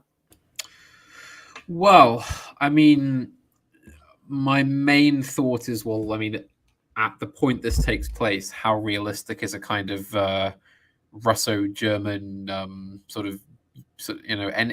I think any kind of Russo-German rapprochement at that point seems somewhat fantastical, doesn't it? But you have to remember, though, that this is also based off of the Ribbentrop-Molotov Pact. Yes, and the fact that before Operation Barbarossa, there had been a willing partnership between the Soviets and the Germans. Yes, though I mean, I may be wrong, but I would err more on the side of calling it a kind of marriage of convenience, as opposed to a kind of any kind of true union.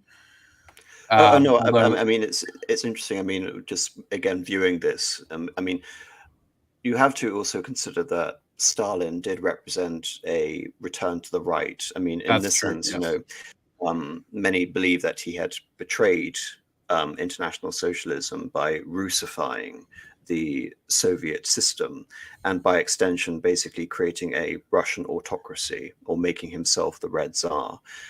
So there are elements in which the German sort of elites saw this, interpreted this, but also again, it's this idea, which I think is more potent than this, the idea of removing the stain of the atrocities of the war. We have to remember that the German Soviet front has been probably the most horrific front in all of the history of warfare. Yes. So again, it's not just the fact that there may have been these fanciful notions returning back to the reassurance treaty, Marcus, between Alexander III and yes. Bismarck. You're kind of right though, touching on the Stalin thing about how he was this sort of movement to the right, where sort of Trotsky would have been more of a movement towards this. And I hate sort of using left and right diametrically like this, but Trotsky would have been definitely more internationalist. In fairness, Marcus, I think the left and the right's appellation is very appropriate when you're talking about interfactional communist politics. I suppose, yes. But indeed, we can definitely say that sort of Stalin in that comparison is more the rightward movement in that regard. You use the terminology Red Tsar. It's very true. And not only did he Russify the Soviet system itself, but he basically made statements clearly of that he would be master of communism in one country, not Trotsky and his internationalization of the perpetual revolution. So there's a big distinction between the two. I would agree, though, that with the absolute savagery of the Eastern Front of the Second World War, even with the successful assassination of Hitler, I don't think any kind of rapprochement would be possible. And I think that point. And I think that when you look at, say, the rationale of generals, Field Marshal in the case of Rommel and Kluge in the West, who were sort of at that point surmising whether they even opened Paris to the Western Allies in the midst of the plot taking place. For the Germans, really, it's the can we bargain with the West? That is really the most logical and rational thought. No, I'm going to push back against this slightly, because you have to remember that the KPD is still around, the official sort of German Communist Party. We're talking about post sort of Valkyrie solutions, which would have been used over ad nauseum in the Kreisau Circle. Of course, all of this is omitted from the film, which is frustrating. But having a foot in both camps, in the Bolshevik camp and in the Western camp, would be amenable to two parties and both of representing a sovereign Germany as independent. And the reason I bring this up is a neutral Germany, albeit a Germany that paid vast reparations and gave territorial donations to Poland, and as a result, the populations there were expelled, was Stalin's preferred option. And what I'm saying is, it would have been logical to suppose that in presenting a front which is amenable to the West, actually appealing to both the Soviet Union and the West would have given the Germans a better bargaining chip when negotiating with both parties, because they could play both sides off each other. I actually don't disagree with that, to be honest with you. I was just sort of more saying where there could have been an understanding before, it would have been harder afterwards. But I actually don't disagree with your take there, by the way. I mean, like I said, this is veering into counterfactual history, because this obviously didn't happen. But these were ideas that were floating around. This channel would never do that. That's preposterous. I was going to make the point earlier that, and we've hammered this over and over and over, and it's the most important thing, I think, in regards to the plot, is it was a hugely diverse cast of characters who were involved for many different reasons. I mean, as you said earlier, AM, I mean, you had the initial circle of resistance comprised of everybody from kind of reactionary sort of Kaiserreich era politicians to communists and SPD members. I mean, very much a broad church, and I think the film sort of does an okay-ish job of representing that. I disagree, actually, because the film basically fits it into two factions. One, which is the political faction, which is led by Girdler, and the other, which is the military faction, which is led by Beck and Witzleben, which is all the more fascinating considering Beck and Girdler were basically allies. But nevertheless, I think it's mainly the figure of Stauffenberg coming in. The animosity between the figures is real, but you have to consider from Girdler's point of view. I mean, Girdler is basically portrayed like an idiot in the film, and I find it rather frustrating because he could have been the window into the German resistance, but instead he serves as a secondary antagonist that Stauffenberg has to overcome. And this also informs quite a lot regarding they say it's the 11th of July plot, but it really is a culmination of various plots before the 20th of July, between the 7th of July and the 20th of July. And he overcomes this, and basically he assumes complete control, ostensibly, of the plot by the 20th of July when Girdler is forced into exile. So I find this incredibly frustrating because, as we've already mentioned, there is a huge amount of nuance between the individual actors. And in terms of, you can say, the naivete and stupidity of the resistance, this is the exact quote from the film, because we have Girdler saying, we need to force him out. We need to force Hitler out. It's also a hint to the fact that there was a moral question about tyrannicide. Is it our duty to overthrow who we consider to be a tyrant, or is there a political solution?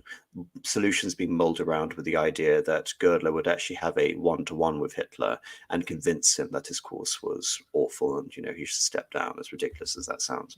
The other option was capturing him alive and putting him on trial. And of course, the military and Stauffenberg in particular believed that the only practical solution was his assassination. All these moral considerations are ultimately indulgences. But when he brings up the question, Stauffenberg to Girdler, what to do when Hitler is gone, he says, you don't expect to just walk into the Reich Chancellor and command the army to end the war. And in response to this, Witzleben says, yes, we do. And Girdler confirms this point. You are in the presence of men who could have been in Hitler's inner circle. Yet we refused, Colonel. The people know we put our principles above personal gain. We have the respect of the people and the army.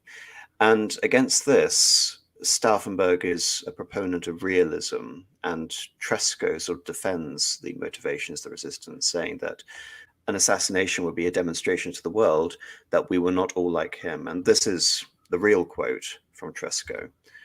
The assassination must be attempted, whatever the cost, even if it fails. We must take action in Berlin, for the practical purpose no longer matters. What matters now is that the German resistance movement must take the plunge before the eyes of the world and of history. Compared to that, nothing else matters. And that sort of attitude, interestingly enough, even though that is a quote attributed to Tresco, doesn't really tell the whole truth. What it really sort of demonstrates, actually, is that when Stauffenberg entered into the resistance and, you know, as a major conspirator in late 1943, the idea of Operation Valkyrie and the Reserve Army unit had already been in late stages of development. So rather than having this ridiculous view where they simply believe that we can take over sans Hitler, in reality, they had already planned and demonstrated this and come up with the plan. And Stauffenberg simply put the finishing touches on it.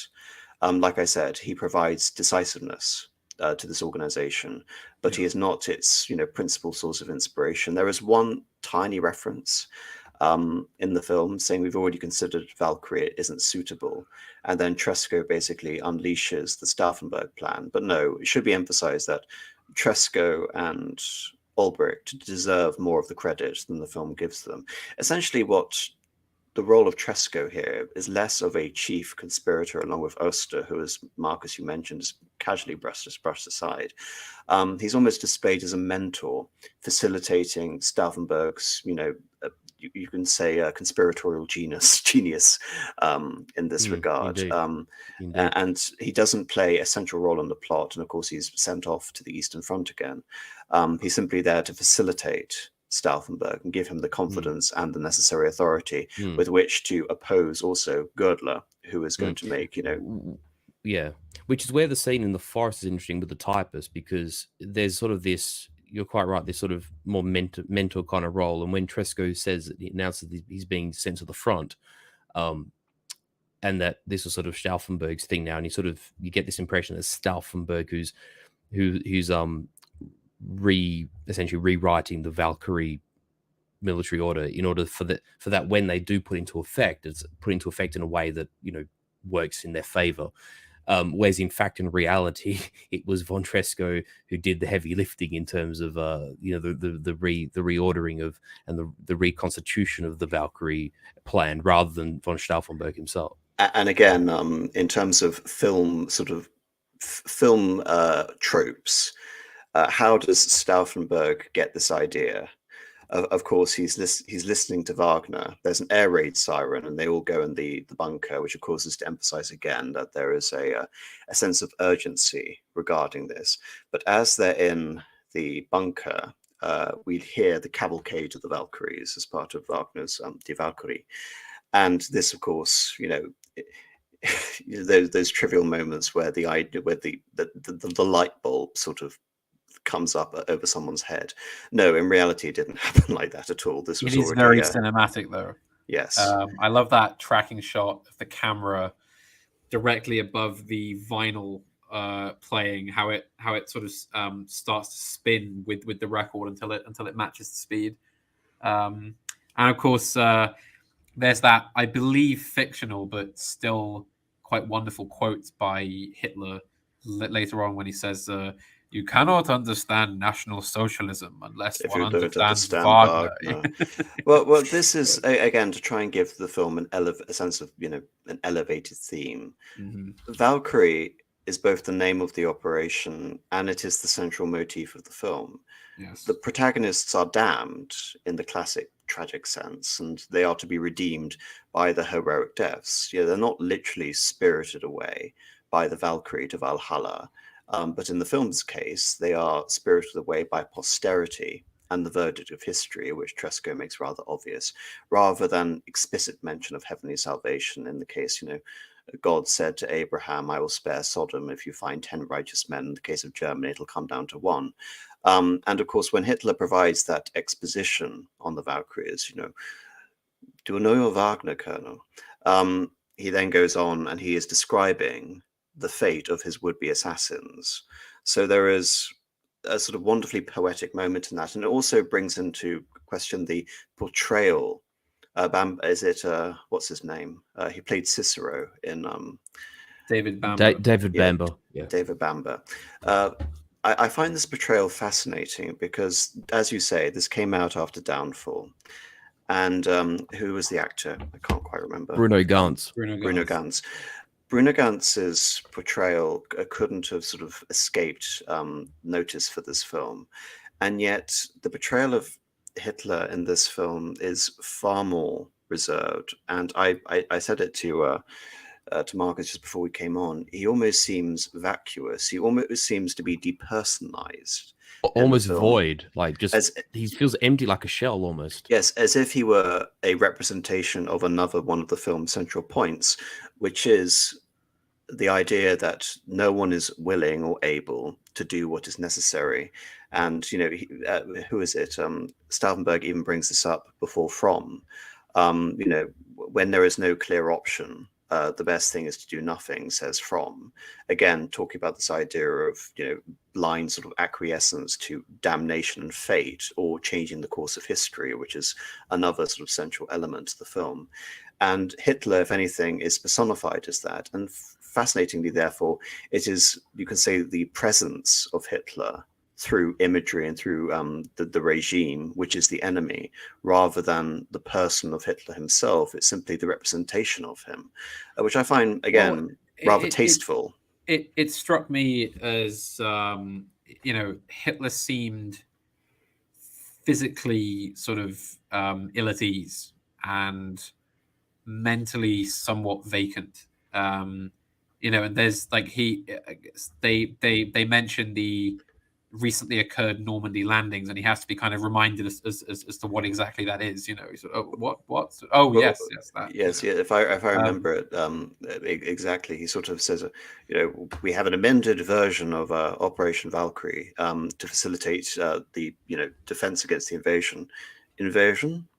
Yeah. And he has to be reminded it's Normandy, and he turns to Goering and said, that would not be necessary. Reichsmarshal Goering assures me that everything is under control. And, you know, it's just, that's Goering it. has that kind of smug smile. Yes. Yes.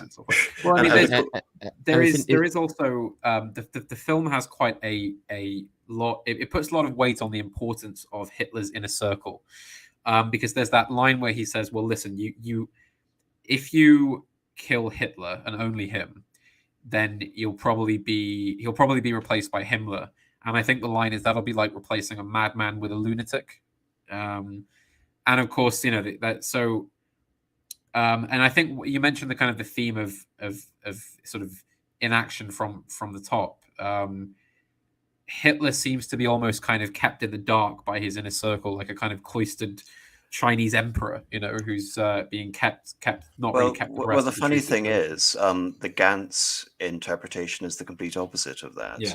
And which is why I ask why they did this, because it's an unusual portrayal. I mean, even if I remember the portrayal of Hitler in The Desert Fox, because the relationship between Hitler and Rommel is very important in terms of his decision to turn. Hitler, again, is talking about Wunderwaffe. He's talking about the miracle weapons. Yes. He's talking about V1 and what ultimately comes V2 and the German rocket program and, you know, jet engines, etc. And obviously the prospect of the German atomic bomb, which was impossible at that point. So no, he wasn't vacuous at all. But I do think that this idea of him is very much dramatic and poetic, so as to subscribe to what the film is trying to come across. And so there's also, can I just interject for a second on this point? Just before we get any further, if there's one thing that does come to mind, because I actually do have contentions with the way, I mean, I think sort of Bamber plays Hitler extremely well in his own way, but I do have this contention that he does come across as this sort of empty shell of a man, whereas that would have been probably more accurate of, say, like a Hitler around Battle of the Bulge, or, you know, February 45, just before the Battle of Berlin happened. But even ironically, Goering, interestingly enough, referencing Goering, because of course Goering was infamous for making these grand promises about airlifting supplies to the German Sixth Army in Stalingrad.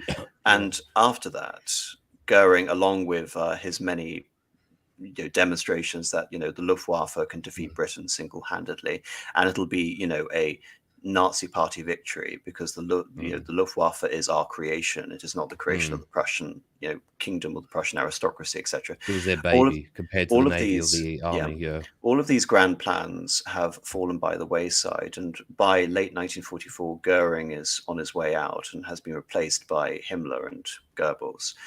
And it's interesting that Himmler and Goering don't say a single word in the entire film. Only Goebbels says so, and he has to speak out of necessity, because otherwise the course of the plot would have changed dramatically. So I find that again interesting that we're left with a vacant Hitler and a silent circle. Yeah, so it must be said. It must be said there is a lot of good facial acting from the assembled members. A lot of good looks. The two things I just want to raise just very quickly on Hitler is that at this point in time, because it is actually interesting referenced in other movies, but also it is factual that at this point Hitler was actually chronically like an insomniac, not sleeping, which is actually why I believe Dr. Morell increased by some measure the dosages of the drugs that he was taking, be it sedatives or bringer-uppers, if you want to call them that. And maybe some of it, the way that Bamber plays Hitler, is sort of trying to convey that sort of stupor that occurs between cycles of sleep and sleep deprivation. That's possible. I'm not saying that is the case. It's just, it could be that. And the second thing is, I don't know if either of you two have been to the Berghof, or if anyone in the chat's been to the Berghof, but the presentation of it is actually superb in the movie. But I find it interesting how there's this almost kind of jovial gentleman club atmosphere where they're sort of like laughing and joking. You think at drinking that time, they're drinking tea, and at that very point in time, you have the largest naval invasion of history occurring in Normandy. Meanwhile, Army Group Center is quite literally having the guts torn out of it by the Soviets during Operation Bagration, and there's this almost jovial atmosphere at the Berghof between the essentially the head honchos of the Reich, of the regime.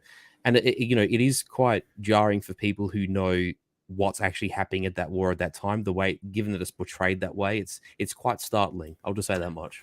In terms of a sort of course of demonstration of the film's themes, yes, that is exactly what it's trying to get across. I'm merely speaking to the portrayal, not that it's factual, by the way, if anyone misunderstands me. Sorry. I know, I understand. I understand that, but that is very much, again, it reinforces this idea of unwillingness or unable, that there is an aspect of fatalism with not taking action. Of course, another one of Tom Cruise's quotes is, "We're at war, we must act sometimes rashly when trying to compel to take a side in the conflict. And when he does, it's too late to spare his own life." But sorry, just to finish my point, Panama. But of course, he spends an inordinate amount of time at this point in the Wolf's Lair, and will be receiving briefings all the time. And even during his portrayal of the Wolf's Lair, the only time you get the stereotypical view of Hitler is with a provoked outburst when responding to the casualties on the Eastern Front. But no, Hitler wasn't just vacuous and then he was acting out of impulse. No, he was actively making decisions, issuing orders, making suggestions, etc., etc., etc. It wasn't simply a matter of Jodl relaying the events and Hitler just listening or responding based on emotion. So yes, there are issues, serious issues I have with the film's presentation. And of course, this is poetic and dramatic license overriding a desire to give an accurate portrayal of Hitler at this point. And like I said, it's interesting because you depersonalize him despite him being the topic of an assassination plot, the subject of an assassination plot, which is incredibly personal. Yes. I just wanted to ask, do you chaps think it would be a good point to talk about a character we've mentioned who appears quite significantly in the scene with Hitler, which would be Friedrich Fromm, the commander of the reserve army. Yeah, I always come down on the right side. Yeah. Yes. And of course, he's played by Tom Wilkinson, who is a fantastic actor. I for my money, Lord Cornwallis. Yes, exactly. And ironically enough, he also has a wonderful turn as Benjamin Franklin in Indeed, yes. John Adams. From the early 2000s. For my money, one of the best British actors currently working. who plays this quite despicable but necessary character to the plotters, who is basically, he's not really keen on being involved, but he has a personal bone to pick with Marshal Keitel. Yeah. Yes, who is played by is it Kenneth Branagh, another fantastic old school Shakespearean and sort of Pinter actor who, if you ever go to see him live, is fantastic as well. We first see him being chewed out by Keitel for some failure, and he has you hear a wonderful wonderful insult come through the door, though I can't quite remember what it is. I would send you to the front if I didn't know you would surrender only to become Montgomery's whore. Yes, that's what's being shouted through the door by Keitel. Then he leaves, and then From is at the headquarters, and Keitel is literally sending him out to get tea. It's just a form of ritual humiliation, essentially. Of course, he's a high-ranking army officer who's just at the whim of who's basically being reduced to the status of a servant, and he remarks to Stauffenberg on the way out that he says, "I don't know what you're planning, but when the music stops, I'd be obliged if Keitel found himself without a chair." But he's also promised the supreme command of the German army in any post-regime situation. Of course, them emphasizing him being a careerist. So this idea, he's called. Yeah. So the idea that these conspirators are willing to make these sort of pacts with, less than stellar men in order to ensure the continuity of government is apparent, and also From represents the ultimate frustration, which isn't the fact that any of these army officers, except perhaps Keitel, we don't actually get a perspective from Keitel, really believe the war is, going to be winnable. No. They all believe it's going to be lost, and it's simply a matter of coming down on the right side and a matter of survival. And this is confirmed when Stauffenberg meets Felgibel, which is played by Eddie Izzard. And I don't really understand this, because Felgibel, the quote by Stauffenberg against Felgibel is, "You were involved in a crime against your country long before you met me, and only God can judge us now," i.e. forcing you to act against the regime. And I don't really understand this, because Felgibel had contacts with the resistance long before Stauffenberg, all the way since 1938, because kind of like Wilhelm Canaris, he played a central role for Hitler as the signals commander, as the signals chief. And as a result of this, he was privy to a lot of secrets, obviously, as he was in charge of the formal communications. But other than being privy to information, I don't understand what his crime was. And I also don't understand what he was trying to get across by saying that Felgibel, right, the man who orders that the communications be severed once the assassination attempt at the Wolfschatze. At the Wolfschatze. And the only reason I can try and justify this, was the conspirators were fully aware of him and obviously wouldn't have a problem with this, is the fact that they're trying to demonstrate that Stauffenberg is trying to make deals with the literal devil, and he's almost represented like an angel offering salvation, offering a chance of redemption, as if to try and buttress that aspect of his character. So simultaneously, Stauffenberg is a pragmatist, but he's also a source of personal redemption. And this, for some reason, seems to be foisted onto the character of Felgibel, which is, I would argue, completely ahistorical. Right. I would agree that this is a bit of poetic license on the hands of the writers, to be honest. Before I get into Girdler and the attempts, what do you think of the family angle? Because the family angle is brought up. That there's that shot with Stauffenberg's son wearing his officer's cap and saluting him. Yes. And there's a pause, as if to imply something, as if, we're supposed to imbibe the fact that, what is he interpreting horror? Is he interpreting shame? Because obviously it's not pride he's taking when he observes that. But we have very little in the way of dialogue at all between him and his family and his wife.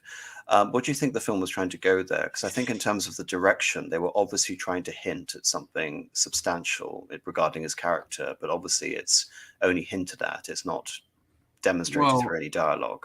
Obviously, you get the strong sense that he is very much a family man. I think he's got 4 children when the film starts, and his wife is pregnant with the 5th when he is back in action after his recovery. And I think there's generally a sense of kind of, and because there's that line that you already mentioned. It's, if I die now, I leave my children nothing but shame. I think there is this element of, I mean, obviously being a nobleman as well, with a kind of presumably with a strong sense of custodiality. It's, what is he leaving to his children for them to inherit? What country will his children go on to live in? What will remain? I think, and of course, as you say, that quite powerful moment where his young child is dressed up in his hat, and he kind of looks somewhat sort of, I wouldn't say appalled, but he looks uneasy, and seems to kind of have a bit of a sort of, he sort of freezes up and just sort of looks. So I think it's sort of partly the film is giving us another reason for him to quite vociferously involve himself in this plot to remove the Führer, just because it's sort of like, well, where are we all being led to, into hell, and what future will my children and my family have? I think, who's going to be alive on the other side. Yeah. No, thank you for that, Panama. So the last thing I want to get onto now is Girdler and Himmler. For the film, it's an obvious point that Girdler is intervening in the political preparations of the plot, and Stauffenberg takes this as some sort of affront, some sort of meddling, and Beck and Ulbricht seem to go along with this as if they're almost powerless to react to him representing the quote-unquote political faction, which obviously, as we discussed, didn't exist in the way that the film tries to present it. Now, to try and understand this, because Stauffenberg later rebuffs Girdler and says, you're trying to make this more complicated than it needs to because you don't have the guts to kill Hitler, essentially. So trying to find a pretext to avoid doing so. Yes, that was one reason, because he believed that there could be a diplomatic solution rather than the military solution, but that's not it either. There was a pragmatic consideration for this. Himmler, interestingly enough, was actually approached by the resistance, and he knew about the resistance and did nothing. So he was in a similar boat with all of these generals and field marshals that we're talking about, in the sense that this was a colonel's coup, a colonel's revolution against the opposite corps. Now, why did he do that? Well, obviously Himmler was thinking ahead, and he was thinking about his political future. And I think even Marcus and I have discussed this often on this channel, a potential power struggle between possibly Himmler versus Goebbels or Bormann, or some sort of triumvirate between various figures. And what Himmler sees in the resistance is, again, a possible out in a situation where Germany has lost the war. And indeed, we see this through Himmler's actions just before Hitler's suicide, when he tries to appeal and retain his position as the head of the SS to the West.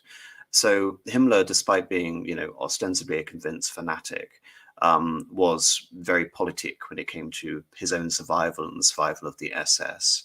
However, after making entreaties to Himmler about the possibility of some SS collaboration in stopping Hitler and ending the war, as with many of these generals, Himmler was deemed unresponsive and wasn't going to get involved.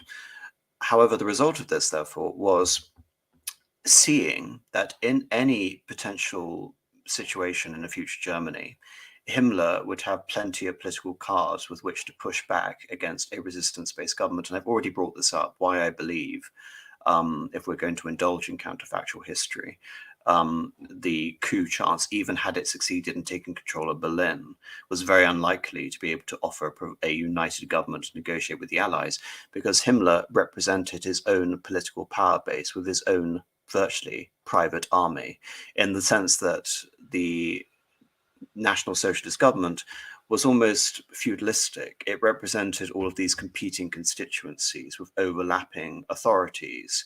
There wasn't a clear bureaucratic control, and there wasn't a ministerial government. And Himmler is almost the epitome of that in terms of representing his own power base. I mean, he was the Reichsführer SS, but you could almost call him, you know, the duke or the leader of the SS. He wielded immense power. And so when Girdler is saying that, you know, why get rid of a madman in order to get a lunatic to take his place, he's being sincere in the sense that he represents the most serious political opposition, both during and after any plot. And therefore, any attempted assassination would have to involve the assassination of both, and also possibly including Hermann Goering as well. So I'm trying to give justification to what Girdler did rather than hand-waving it in the way that the film does and adopting Stauffenberg's view that it simply is predicated on the assassination of Hitler. No, because this goes into questions about what the post-Hitler world will look like. And it's simply not enough to assassinate Hitler alone and imagine that a favorable outcome is just going to present itself. Ironically, he's acting more like Tresco in the earlier part of the film, despite being a supposed advocate for pragmatism. So what do you think of my view, re the resistance and Himmler? I mean, it's certainly interesting. I wasn't aware that Himmler was notified of resistance to Hitler's rule. But that is quite fascinating. Yes, and I think that does actually give somewhat more light to what Girdler was trying to do, or the kind of pitfalls he was aware of. So yes, I mean you have the you have a lot more particular knowledge on that point than I do. So I'd have to say, I mean, yes, I agree with what you're saying. And you're quite right. I guess I'll buttress you there, Panama. That we know that after Hitler, for instance, shot himself in the bunker, that when Dönitz set up his sort of rump Flensburg government at the end of the war in the end of April and May 1945, Himmler was still sort of tagging along, seeing himself as an important functionary of the state, and I mean to a degree he was. I mean, given that the army by that point was existed in sort of shattered remnants in parts of Germany that were still unoccupied by the Allies, the SS was still the most cohesive and, I suppose for the sake of the exercise, fanatical part of Germany still functioning, both from a bureaucratic standpoint and from a military standpoint. I mean, we have to bear in mind here that a lot of people don't realize just as to the size of the SS. I mean, if you're talking the combat divisions of the SS, I mean, they put somewhere in the range of 30 something divisions in the field, 33 or 35 divisions, and then of course you had all the the rear echelon troops, the Einsatzgruppen and also the camp guards. I mean, this is not an organization of a few thousand. I mean, the SS was huge, and it was an extremely powerful organization, and was given a lot of leeway in terms of the fact that it could almost act as an independent force within Germany, under orders basically from either Hitler or from Himmler, and very few people could interfere with those orders. Well, the fascinating thing is, again, just putting this in context, because from the film, it appears that this is Girdler's idea, but from the army point of view, this has a lot of merit because this is about the survival of the army as an institution. What represents the most serious threat to the army, irrespective of the war and Hitler? The SS. How did Hitler come to power and allow the army to acquiesce to his, assuming of presidential and chancellorship, the roles of both these positions, by removing the SA? So it seems that in this case, we have a new SA, a new possible, a very viable alternative to the army in the form of the SS, one that is also ideologically committed, and one that doesn't have all this historical baggage of which Hitler is hostile to. Indeed. And So it therefore, in many ways, not only does it represent a consideration for the plot, but the SS, as it was then, almost represented, or probably did actually represent, an existential threat to the survival of the Wehrmacht itself. So yes, and just on the basis too, that if you think from Kursk to Bagration, how much the Wehrmacht had been weakened in a year as well. I mean, you're talking about an army that it has lost a greater part of its veterans. It has lost an extensive amount of its officer corps. Even though the Wehrmacht did have reserves and was still able to sort of field replacements, it is a shadow of the force that entered Russia in 41 and France in 1940. This thing is a literal shadow of its former self. there's an irony also in the fact that despite being the most ideologically in line, the Waffen-SS were multinational. They involved units from all of the collaborationist government, even some troops who volunteered from Great Britain. 600,000 non-Germans fought in the Waffen-SS, exactly. So they, if anything, represented a advantage of the Wehrmacht in the sense that they were a multinational force and could rely on these multinational volunteers. So in many senses, the Wehrmacht represented an existential threat to a German army. But onto the plots themselves, because what the film does, the film amalgamates all of the various plots into one plot for the 20th of July plot. Is it in the film? What date is it? Is it the 15th or the 11th? I can't remember. In the film, 15th and 20th, I'm pretty sure. Okay, because what actually happened, as in the first and second bomb you're talking about? the first one. Yeah, so the first, I'm pretty sure it's either the 14th or the 15th. But I'm pretty sure it's the 15th. Because what the intention was actually historically wasn't to have Stauffenberg kill Hitler. Instead, the role was handed to one General Helmut von Stieff, who was to kill Hitler outside a castle in Salzburg, in Austria. Instead, this didn't happen, and essentially Stauffenberg had to shore up and compensate for the fact that no one was willing to pull the trigger, so to speak. And so what the film does is combine the 14th and the 15th together as one failed plot, because on the 14th, the conspirators basically pulled it off because Himmler, not just Himmler, but also Goering weren't there. And in the 15th, Himmler was there, but as was showed in the film, in the film, Himmler isn't there. But as what happened historically, sorry to interject. In reality, in history, both Himmler and Goering were in attendance on the 15th. As a matter of fact, yes, on the 15th they were there, but Hitler left early, and so the scuffle about him trying to recover the bomb is true, but Himmler and Goering were actually there at the event. So rather than take these two things and the possibility of it actually happening on the 15th, for some reason, you get rid of Himmler, you get rid of Goering, and you leave in the idea that Hitler left early from the conference and you had to find the bomb before it exploded. But the reason they do this is to center opposition on Girdler, but they also do this to center opposition from at the same time, in the sense that there was one drill, there was one pre-planning of Operation Valkyrie, and that to do so again would force their arrest.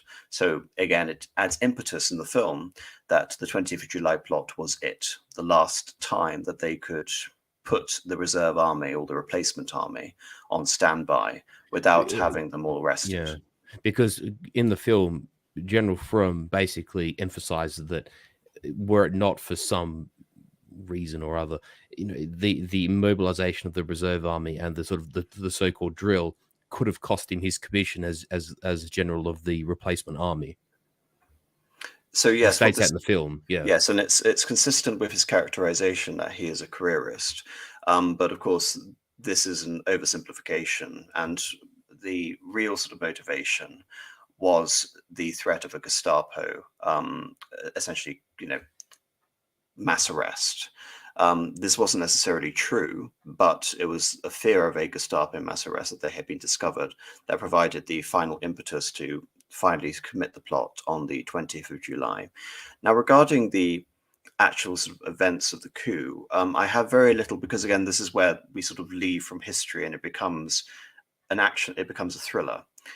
And the way that the film presents the events of the 20th of July, from the detonation of the bomb, the failure to detonate the second bomb, him being Hitler being removed because it was so hot from the bunker to the conference hut, only little things have changed. So, for example, in the film, it is portrayed that Stauffenberg, in a premeditated fashion, cut his neck while shaving, thus giving him an excuse to change. In reality, he didn't need an excuse because it was incredibly hot and he was sweating through his shirt. Sweat, yes.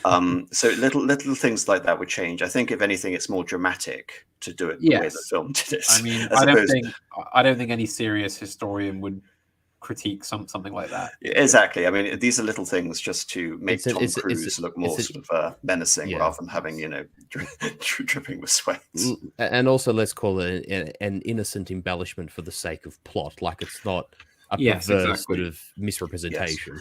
Yes. Hitler being briefed, because they actually do mention the hit in the scene. By the way, that's referenced, as a matter of fact. So we have the meeting, and even though this has to seem like an embellishment, where we have Brandt there, in reality, it was real. He was there in the same way that he was there with the Contro plot, and he did move the bomb from one side of the table to another, thus ensuring that when the bomb went off, it affected the opposite side of the table to where Hitler was standing at the center of the conference table, thus basically ensuring that Hitler would survive. What happens next, of course, is very realistic. Stauffenberg sees the bomb go off and believes that Hitler is dead, and then runs off to make his escape. And in credit to him, how could you not believe Hitler was dead when you look at the explosion? It blew up the entire room. And if you see like the bomb damage of the conference room, I mean, just the splinters everywhere. The ceiling is falling down. I mean, yes, as AM says, the pictures in real life, and the film. I mean, it's basically, as far as I'm aware, basically true to life. And the fact that Hitler even survived this at all is really quite bizarre. I mean, well, exactly. Well, not just that too. To think that also, despite the blast radius, despite the damage you see in the actual photos, and like you say, the amount of splinters and shrapnel that would have taken place, only 3 people died. that's actually the curious thing. Hitler was barely even injured. I think he had a splintered arm or something that had to be in a cast for a while. I think that was it. And a couple of bruises, that's all. Bruises. Yeah. I have been told by some that the reason the bomb was so ineffective, despite the size of the blast, was because it was above ground, and the windows and the doors and the shape of the building ventilated much of the force. So had it gone off underground as planned, then the explosion would have killed in the actual concrete bunker, which would have basically contained the blast and compressed it. Yeah. So basically, yes. In fairness, the film does make that point and get it across with the first failed attempt, that had this assassination attempt occurred within the bunker, that he would have most likely, again, certainly been killed. And again, the fact that he didn't have time to detonate the 2 bombs. But yes, he makes his escape.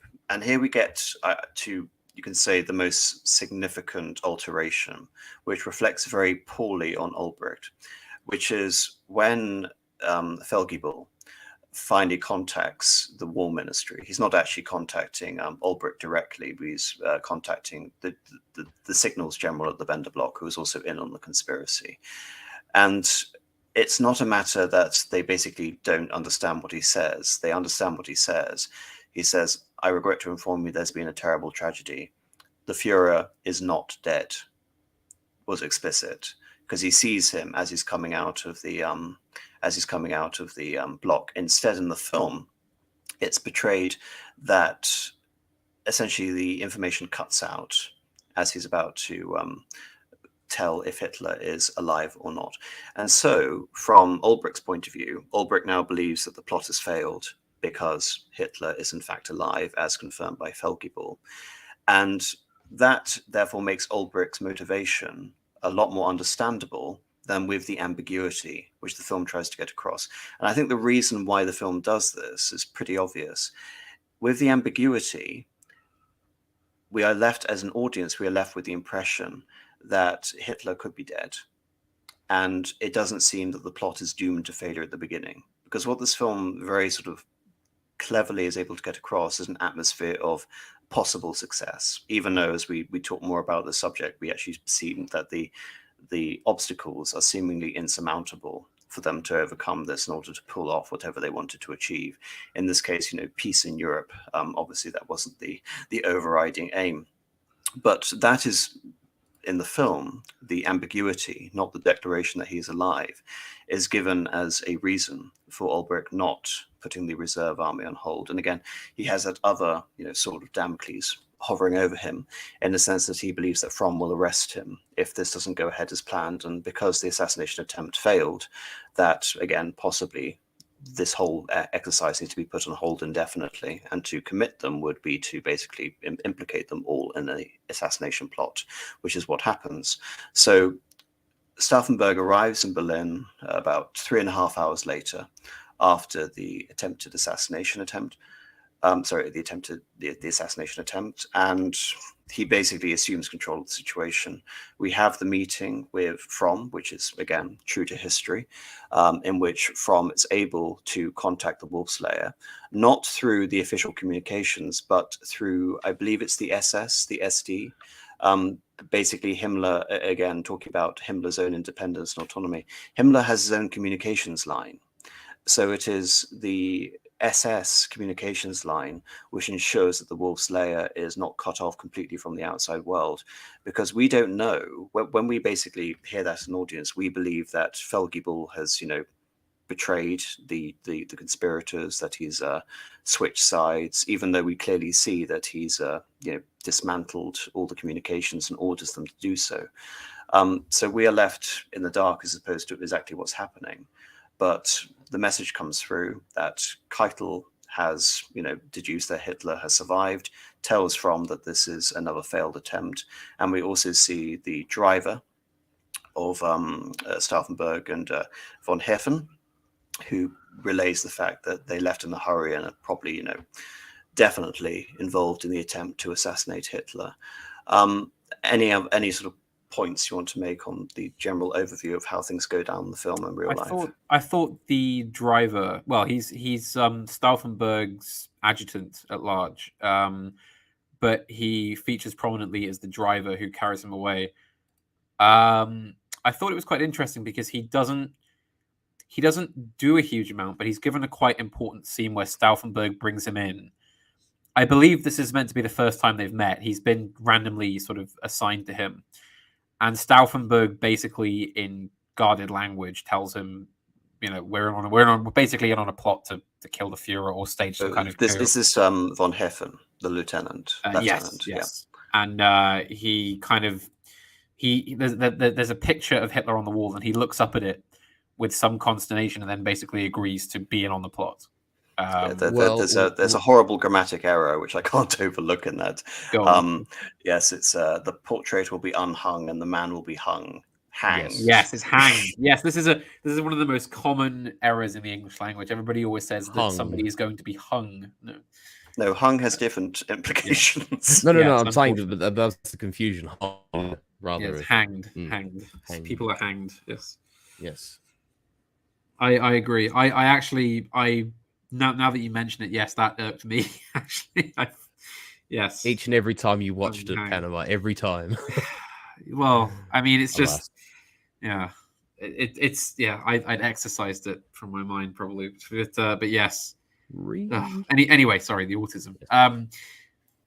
So yes, he's brought on board, and then he has a scene during the executions at the end where he steps in front of Stauffenberg. I believe initially he is considered an adjacent, but may not be executed, but he walks out and takes a bullet willingly. It seems. I don't know if that's verified at all. No, if that had happened, I mean, it's a firing squad.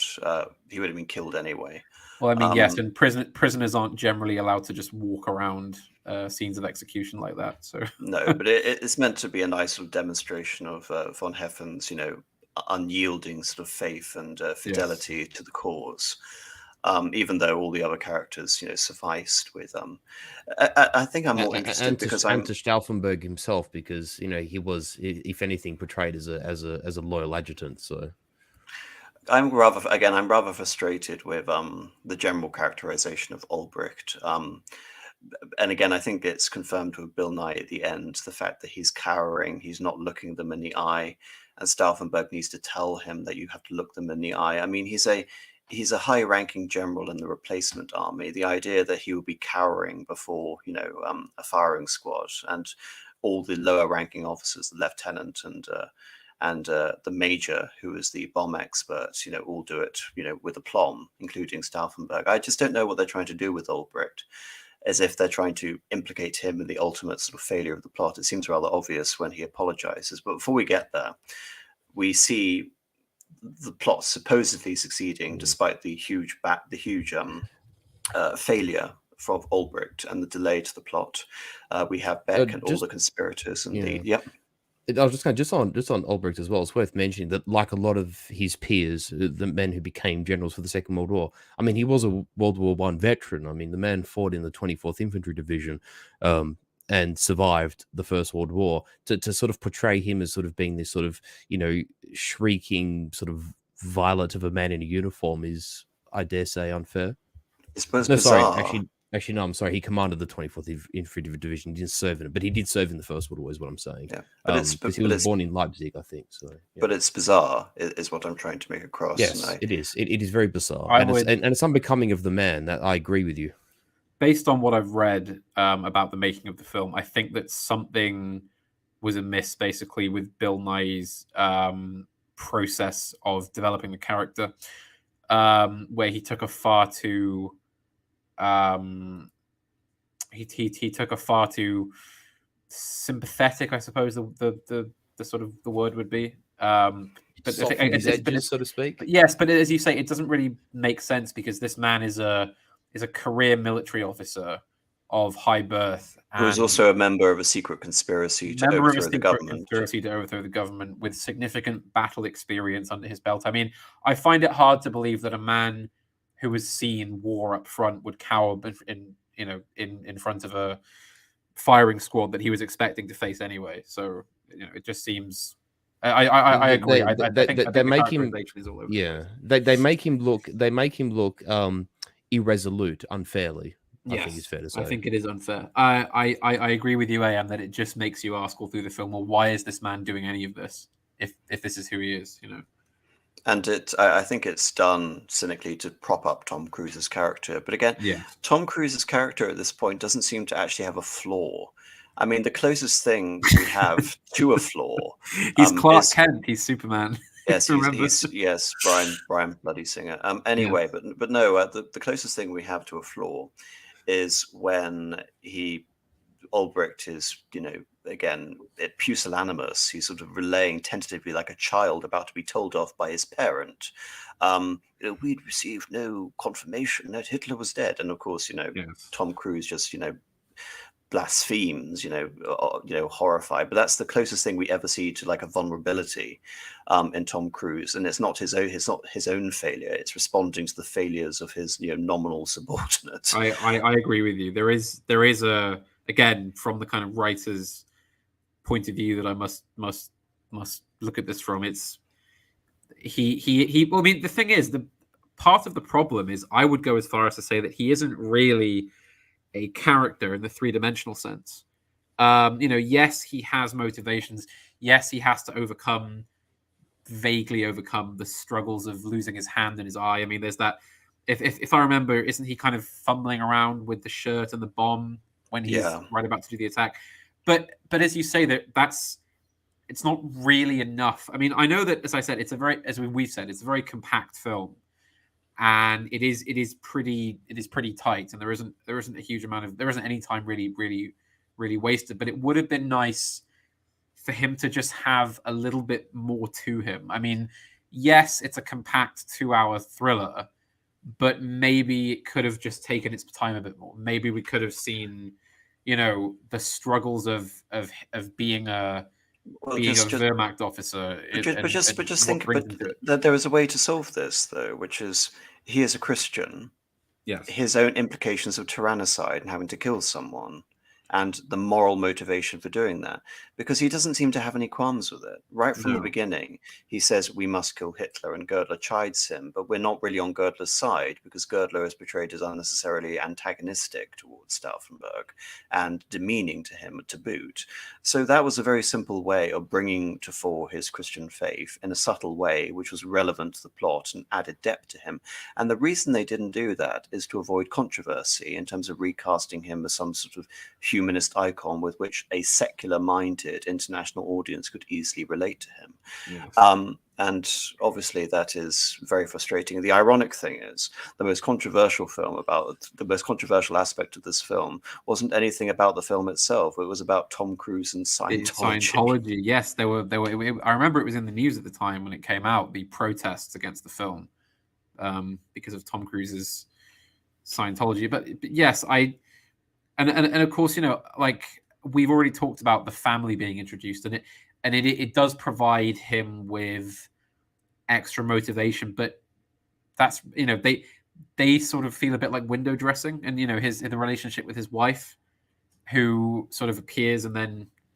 But it makes him seem more heroic, not more vulnerable. Yes, true. It's just from a characterization point of view.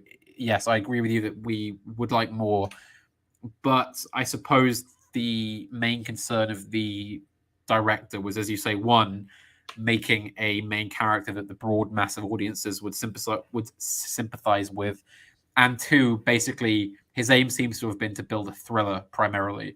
And I'm going to be even more cynical than that, Panama, and say a thriller and a Tom Cruise vehicle as well. For Tom Cruise to look good, basically. Yeah. And of course, after this, the writer Christopher McQuarrie went on and did the screenwriting for all the Mission Impossible films. So there you go. It served him very well in his future career path. I hate to be so cynical, but one can't avoid it. Well, that is the bread and butter of the business, isn't it, so to speak? I mean, that's how it works. So for the next 2 hours, things are portrayed as going very, very well. The replacement army is rounding up everyone without a shot being fired. We hear reports, especially from Paris, and of course this isn't said in the film, but already before, the district commander in Paris was already a member of the resistance, so as to confirm this. And it seems for a while as if the plot will actually succeed.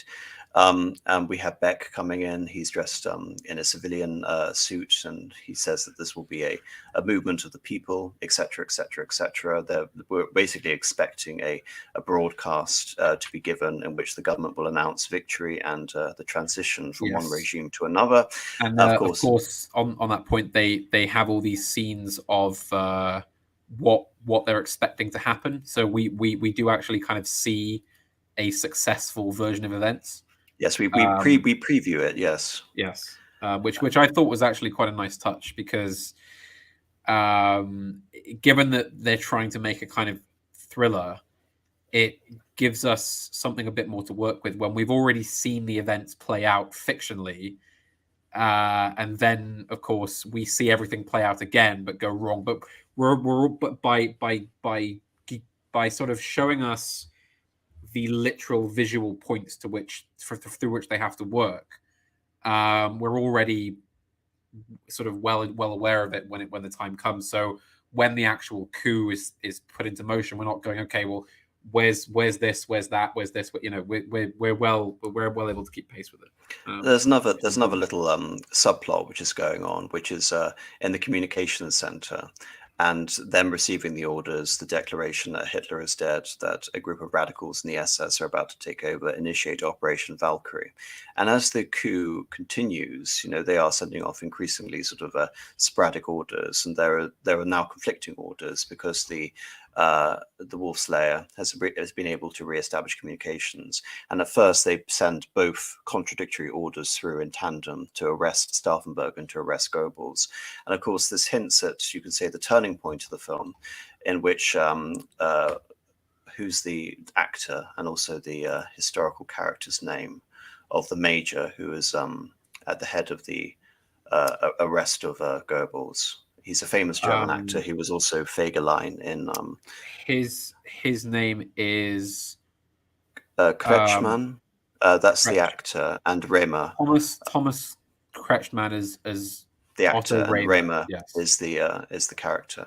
Well, Rehmer goes to arrest Goebbels in the propaganda ministry, and Goebbels is on the line with Hitler and the Wolf Slayer, and it basically turns the coup around. And there is a realization from the actual soldiers on the ground that they have been duped, that they are the coup. And from that point of view, the coup is essentially up, even though they've achieved some limited success outside of Berlin, and they've arrested all of these functionaries.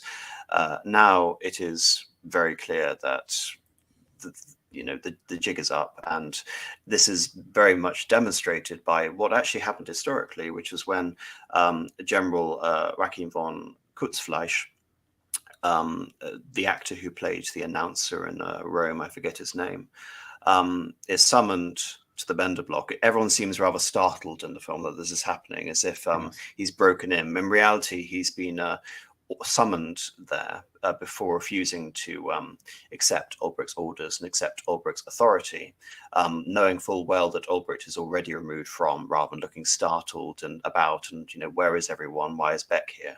However, it is very true when he continually says, the Fuhrer is not dead. The Fuhrer is not dead. The Fuhrer is alive. And it also communicates rather obviously to the audience that the coup has now failed, that they've been unable to convince the officers on the ground. And we also see that Fromm's adjutant is already preparing to turn on the conspirators. And we see this later when we see the siege on the Bender block, and the final culmination of the coup, which results in the execution. And this happens as intended historically, that Hitler had given the orders for them to be taken alive, and Fromm wanted to execute the conspirators in the Bender block, so as basically a demonstration of loyalty and his own guiltlessness. In the preparations, it also believed it served him quite well the fact that he had been imprisoned, despite the fact that he had full knowledge of what was going on and did nothing. And in the film, they all say this very loudly when Fromm is issuing the order of execution, as if to, ensure that he will be executed, regardless each way that he is as guilty as any of them. And of course, they're right. He goes off and executes the main perpetrators, and then, as the film shows, he is executed not too so long afterwards. Yes, it must be added. I can't remember if this is mentioned in the film, but in real life, Fromm had the dual dishonor of firstly being court-martialed and stripped of all rank, and basically being kicked out of the army, then being tried and executed as a civilian. However, he was given the commuted sentence from hanging to death by firing squad by Hitler himself. So it wasn't a total dishonor. Sorry. Go, no, you go, Panama. Am I also right in thinking that some of the conspirators were executed by barbed wire hanging? Yes, by garroting, as was the case shown in Girdler. Yes, quite a brutal way to go. Because I believe the method was you were sort of barbed wire or sort of sharp wire was placed around your neck in a noose, then pulled tight until you were standing on the balls of your feet, and then as the muscles in your legs after a while would start to fail, you would slowly be asphyxiated, or so basically cut to death by the wire. And I've also heard some sources say that Hitler had some kind of setup where he could watch this, but I don't know if that's verifiable at all.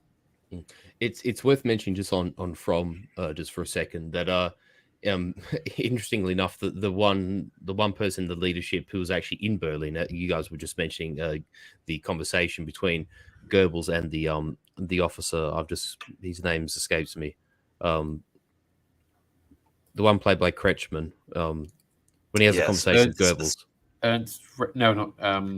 Sorry, we just said his name.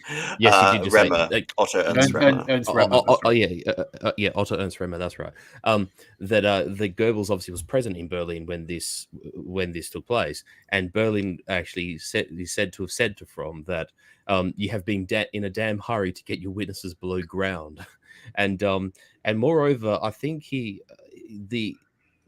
a way, the actual conspirators were sort of executed with a degree of as much as high treason to the state.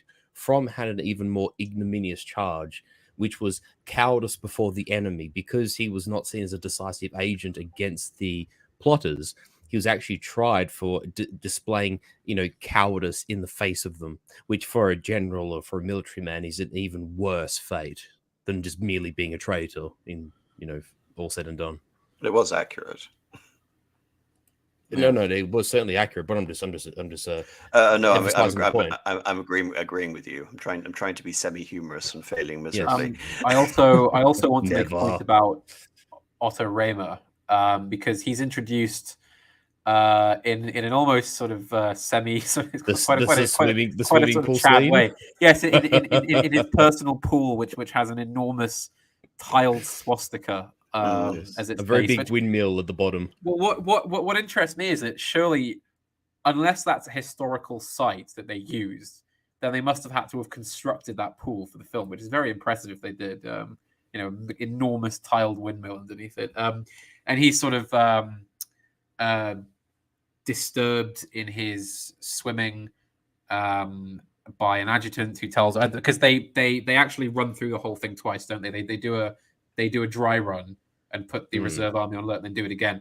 And the first time he's kind of dragged out of his pool and has to go and put the army on alert. And he's portrayed as this kind of slightly sort of wait and see type, because he gets very quickly that something is up and kind of decides to sort of go along with the orders and see what's going on. But it should be noted, in real life, he was a fanatically committed Hitlerist. Yes. Who had a long post-war career in neo-Nazi politics, to the extent that he was being arrested as late as 1992 for breaking German memory laws. Just to emphasize that point, what's more fascinating about that is I think the exact quote again from him is, "Do you believe it's a coup?" he's asked, and he says, "Apparently so, but I can't say what side we're on." And when he confronts Goebbels, and I'm not quite sure what the attitude or the face was supposed to convey, because it could have conveyed two things, which are mutually sort of, or you can say a combination of both, which is obviously Goebbels asks, "Are you a dedicated National Socialist major?" And he seems almost reluctant and says so out of courtesy. And he comes in and receives the phone call. And obviously he is terrified and gripped when he learns that he's speaking to Hitler on the phone. But afterwards, there is a look of sort of, you can say, horror mingled with depression in his face. Yes. And that could convey two things. And as with all of these things in the film, because it's trying to communicate without dialogue, I don't know what the film is trying to get across. One is that he's ultimately crestfallen at the fact that Hitler will remain in power, or he is terrified about the implications of him having served as a conspirator to remove him. I'm moved to think it's the latter, frankly, given the real life Rehmer and I would agree with you. I would agree with you, were it not for the fact that he seemed like he was hedging his bets earlier on. Well, possibly, but I think, as you hinted at there, the actual plan for Operation Valkyrie, as the conspirators imagined it, did have an element of genius to it, in that the majority of the people that would be acting in it would have no idea they were acting in a coup. They would be under a completely different impression, because, as I said earlier, the whole idea was that you present it as a counter coup to some sort of SS coup. So there was that aspect to it. So I think. So in both cases, you think he was demonstrating fidelity to Hitler? I believe that because when he's first in the pool and is pulled out and told something's on, he says something to the accordion, if I remember right, that, let's hope this isn't another damn drill. And then, of course, it's revealed to be a drill. So you get the sense that obviously, as reserve troops, they're constantly being drilled and given test scenarios, and he's quite sort of bored of it. Which is a very reserve officer kind of mindset. It's like, another drill. I mean, but that's the thing. If you're a reservist, you have to be kept ready. That's the problem. Like, it's both ways. Let's not. As I said, he was introduced swimming. He's not doing anything of really sort of military importance when he's introduced. He's just in the pool having a swim. It's he does sort of radiate kind of always prepared but never used energy. And so, I imagine also that... Panama, I think also, because you got to think, in the first scene, it's the swimming pool. In the second scene, it's the haircut, right? Yes. He comes across as a man of like explicit routine. Like, he has his ways and he hates being interrupted from routine, which is a very sort of Teutonic trait. But that's the impression I got. Well, yes. And he, I get the sense that up until he literally walks into the Reichsminister's chambers, he is basically convinced this is just some kind of over-the-top drill or some sort of preparedness exercise. And then, of course, that moment when he is sort of questioned quite strangely by the Reichsminister and then handed the phone, you see in his face the transformation from what is this to oh shit, basically. I mean, it's nonchalance, the terror in a split second. Yes, I think it was quite masterfully portrayed. That's my take on the character. But Kretschmann's a great actor. I mean, of course, he pulled that off. Just on that point, I wanted to express as well is that, I mean, sometimes in like the liberal sort of Anglo West, we tend to forget this, but in the German tradition, not just obviously of the Nazi regime, but just of that sort of Prussian mindset, that officer corps mindset writ large, where you think that Gerd von Rundstedt's great quote, and I think you mentioned this earlier in the stream, AM, that a Prussian officer does not mutiny. Orders are a Prussian orders. Field Marshal does not mutiny. Sorry, a Prussian Field Marshal, yeah, but okay, but like that culture has always permeated through the Prussian sort of officer corps by and large. It's a very distinct trait of theirs. And if an operation is undertaken and German officers get their orders, they carry them through. So even if he may have had his uncertainties, or he might have been questioning the origin of the orders, or like you said, didn't know, like, if there's a coup going on, which side are they on? The fact is, the man still has his orders, and a good German soldier carries out his orders.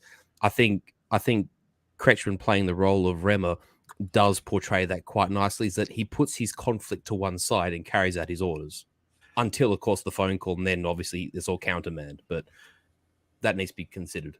Yes, the only thing I would like to sort of emphasize is the fact that Himmler could have been a more active antagonist. And again, I feel that the reason they didn't make him more of an active antagonist was if to justify Stauffenberg in his flippant attitude regarding the assassination of Himmler together with Hitler, because in reality it was almost Himmler directly taking control of the countermounting of Operation Valkyrie, using his communication network and getting the orders through to be able to recapture the capital. That isn't hinted at or ever sort of explained in the film at all. In fact, we only sort of find out what happened to Felgiball and the communications as basically an epilogue. And I think the only sort of regarding, because we've already brought up the fate of many of the conspirators, I want to bring up Roland Freisler, because even though it's a very, very brief showing in the film, it is significant enough to actually leave quite a lasting and daunting impression in terms of the sort of the power and the seeming omnipotence of Hitler's regime.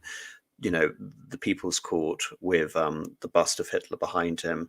And I mean, Freisler was basing this operation on the Soviet show trials in the 1930s. And of course, at one point he had been a political commissar on the Eastern Front during the First World War.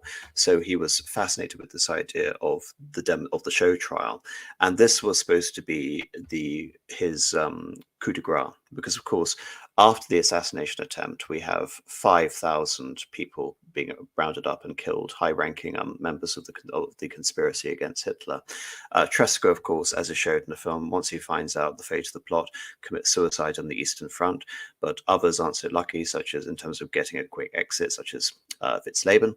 And it's not just Witzleben, but it's a huge sort of roster of members of the Kreisau Circle and people implicated in the conspiracy who were put before Freisler. And they were also, you also see this in the film, which is quite correct. He's not in uniform. He is dressed as a prisoner, but they even focus on little things like removing the belt. So his trousers would be constantly falling down as he was standing and defending himself before Freisler. And of course, this was a kangaroo court. It wasn't a real court. He didn't have any defense, and the verdict was virtually predetermined, as was the punishment.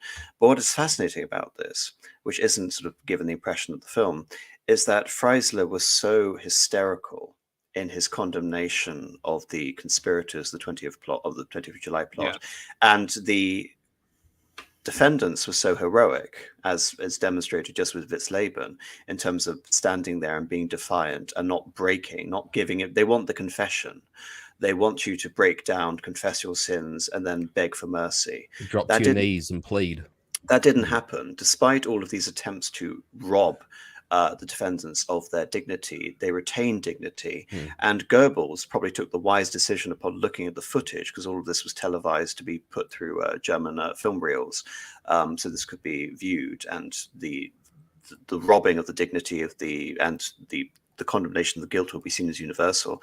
Instead, once Goebbels saw the footage of Freisler, this was censored, because it was seen to have delivered the absolute opposite intent of the regime, which was to destroy the conspirators. Instead, it elevated them. It's interesting in a way that they didn't emphasize this more, but we had just enough with Witzleben and Freisler to give that impression. Yeah, but it's interesting enough to consider that, and also the indignity that Witzleben was actually brought before the court, literally in shabby clothes, which is presented in the end of the film. That's exactly how he's fronted up to the court. You see him in ragged clothes. But it's interesting. It should also be pointed out that as hysterical as the sort of literal acts of Judge Freisler are in the film, they actually had to tone it down, because the real Judge Roland was absurdly kind of hysterical, and he was louder than that as well. And animated. He would scream and shout and throw papers and throw his arms around, and he was quite an odious man, actually, which is hinted at in the film, but he's only a peripheral in this, so you don't really see that. But yes, it should be noted. Well, again, you can almost make a film of that on its own, but also just the quiet admission from Goebbels at the end that effectively they had been rescued by the Valkyries. They have been secured by posterity, and we cannot change that. Their fate is determined, and we are failing in our attempt to rob them of that dignity. And of course, that's my extrapolation. That's not hinted in the film, because we don't get Goebbels' interpretation, which will be interesting, if anything, because Goebbels is briefly hinted at that, to have his reflection on this. But of course, we don't get any real insight into any of Hitler's inner circle. There's an interesting thing to consider, because you mentioned about the communications of the SS, because essentially, we have to realize here. I mean, we've touched on this just before, but the SS essentially have like duplicate layers of not only organization, but almost infrastructure. And that is actually how, like you say, Himmler was able to sort of circumvent the cutting off of the communications using the SS infrastructure, whereas by the sort of state bureaucracy and even the army infrastructure was actually, cut off for a time. But the one scene that's worth noting is that there's a couple of scenes in the switchboard room with the typists and all the ladies, putting their hands up and everything. And you have the sergeant going to his superior, basically saying, do we send this message or this message? And his superior says, our job is to just send messages, send both. But then the sergeant comes back into the room and basically says, if this is a coup or a counter coup, we have to pick a side. Like, if we're on the wrong side, we're going to be shot. Like he doesn't say that, but that's more or less what he's emphasizing. And that's when they start only transferring from the Wolf's Lair, and they cut off communications from Stauffenberg. And that is the only hint that you get. Like you say, the entire SS communication thing of the historical event is totally ignored. And again, I emphasize that this is deliberate so as to tone down the significance of killing Himmler and to vindicate Stauffenberg. Because if Himmler is shown as integral in the undoing of the plot, then Girdler's concerns were entirely justified. Correct. Yeah. So I think, I mean, the film goes on, and I've already mentioned the Resistance Memorial, which ends it. You did not bear the shame. You resisted by sacrificing your impassioned lives for freedom, justice, and honor. What we've tried to get across in this review is that it wasn't that simple, and I find that the events are sanitized, trivialized to some extent by an attempt to conform history to a simple, straightforward stereotype. However, even though that's my general impression of the film, I really want to give it credit that it is not a bad film by any stretch of the imagination. Visually, the film is incredibly impressive. For the most part, it is well acted, even though I think Tom Cruise is for the most part perfunctory. And what I find frustrating about this film is that I believe with a little tweaking, with a little bit more imagination, maybe get a different get Bryan Singer to conduct half of the film, the second half of the film, get someone else to conduct to direct the first half of the film, in terms of, and maybe add an extra half hour on just to understand the resistance and what they are and what they want to achieve, rather than putting on the resistance these goals which the audience can relate to and empathize with. I think it's possible to add a bit more depth and also make them relatable and understandable to an audience. If that were possible, if you could make this film into a window on the resistance whilst making it into a compelling thriller or a what if scenario, this film basically lends itself to counterfactuals of infinite variety. And so I find it infuriating in the sense that it lends itself to this idea, what if Hitler was assassinated? Yet it doesn't lean on this idea enough to the extent that the audience is actually left with an idea of what that would look like. If that makes sense. Yes, yeah, no, I think I would agree. Understand. I suppose this is quite a broad question to get into at this stage of the stream, but I would ask you so in terms of your options for making a film like this, where traditionally you basically can make a thriller or you can do a kind of extended historical treatment, sort of what would be your kind of way about this? If somebody commissioned you to do like a sort of remake of this with the same talent and budget and everything, what would your approach be to it?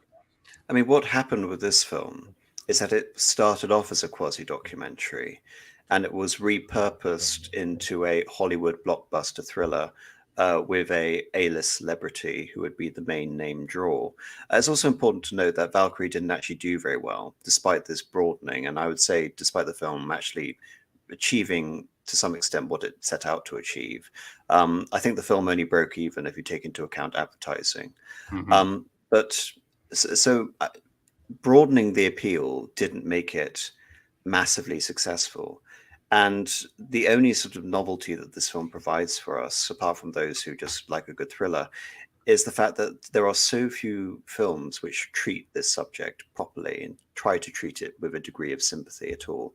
And so this film is an oddity, and I would try and keep it in the same spirit with what we ultimately got. And I believe just with a few tweaks, you can make it a lot more endearing in terms of the representation of the characters, just developing their own personal interest, not making it a lionization of Stauffenberg and his own personal sort of journey throughout this. I mentioned Desert Fox earlier, which is more of a focus on Rommel's conversion to the cause of resistance and the need to assassinate Hitler. Instead, we are given a ready-made version of events in which Stauffenberg is pre-convinced.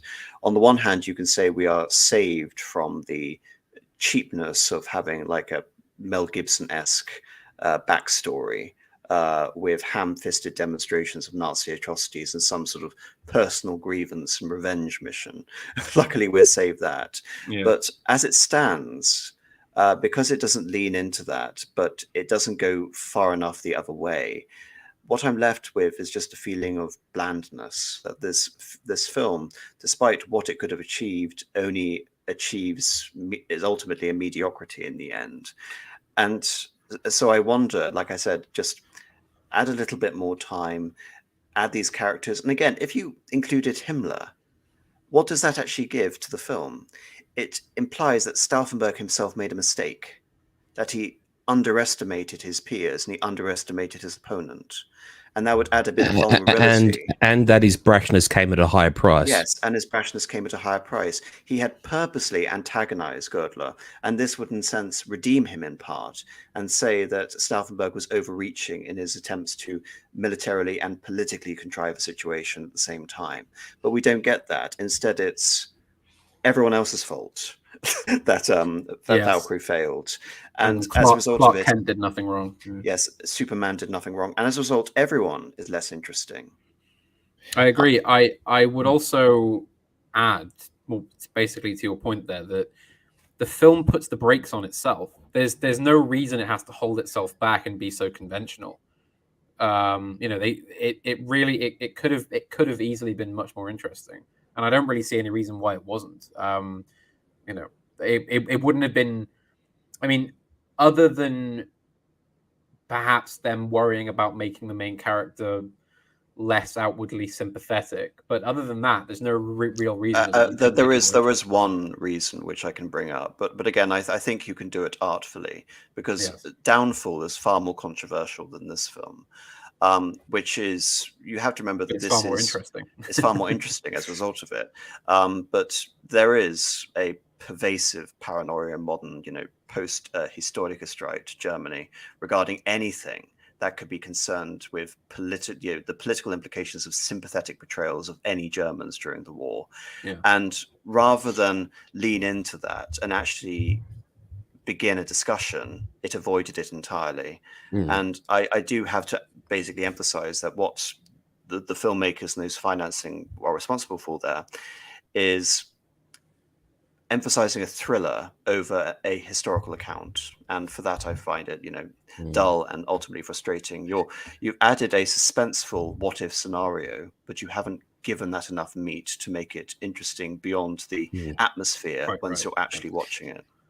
Yeah, I hate to make a food analogy, but it's like sort of receiving it's like having a well-cooked steak, but finding out it's only like half an inch thick, rather than getting like a big ribeye that should have been cooked properly. Yeah, you've been shortchanged. You've been shortchanged. You're still hungry. Yeah, exactly. And the other thing I just want to mention too is, because you mentioned about the bravery and the shyness of portraying, Germans or more than one German at a given time in a sympathetic light.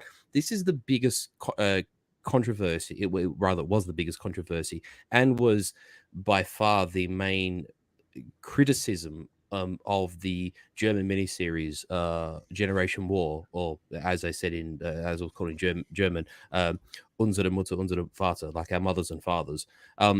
Being able to create 5 characters whom each have their own journey throughout the Reich, 2 in the military, 2 girls, and then 1, a Jewish character who was like a friend of theirs. The main criticism that received was that, you are trying to portray these Germans in a positive light, and at least they were courageous enough to at least attempt that as a exercise in movie or show making or TV making. Whereas I think in Valkyrie there's some attempt to do this with Stauffenberg, but and some of his co-conspirators, but you kind of feel that they just stepped away from it. Like they got a little bit close. They felt like they were being Icarus and just stepped away from it, if you get what I mean. Like they could have gone a little further. They could have lent into it a little harder. So yeah, I think that's really it in terms of our look into this film. I mean, it's a shame that it ended up being rather mediocre, but there it is. I think. Oh, sorry. You go. Bland but not bad would be my one sentence sort of take on it. Yeah, that's well put. Yeah, I would consider it one of those things, like sometimes something that is broad isn't deep, and Valkyrie is that. Like, it's actually kind of it's a pretty film. Like, you look at, say, the uniforms, you look at the sets. I really actually like the way, I actually feel the Africa scene was too short, because the way they portrayed Africa was actually quite nice. It's like, oh, I wish there was a war Shot in movie about California, by the way. exactly. But I wish Yeah. it was like a movie about the North African theater, like with the Hollywood budgets, that was done in the same ilk that first 5 minutes of Valkyrie was portrayed, because it looked really, really good. I just And had a thought.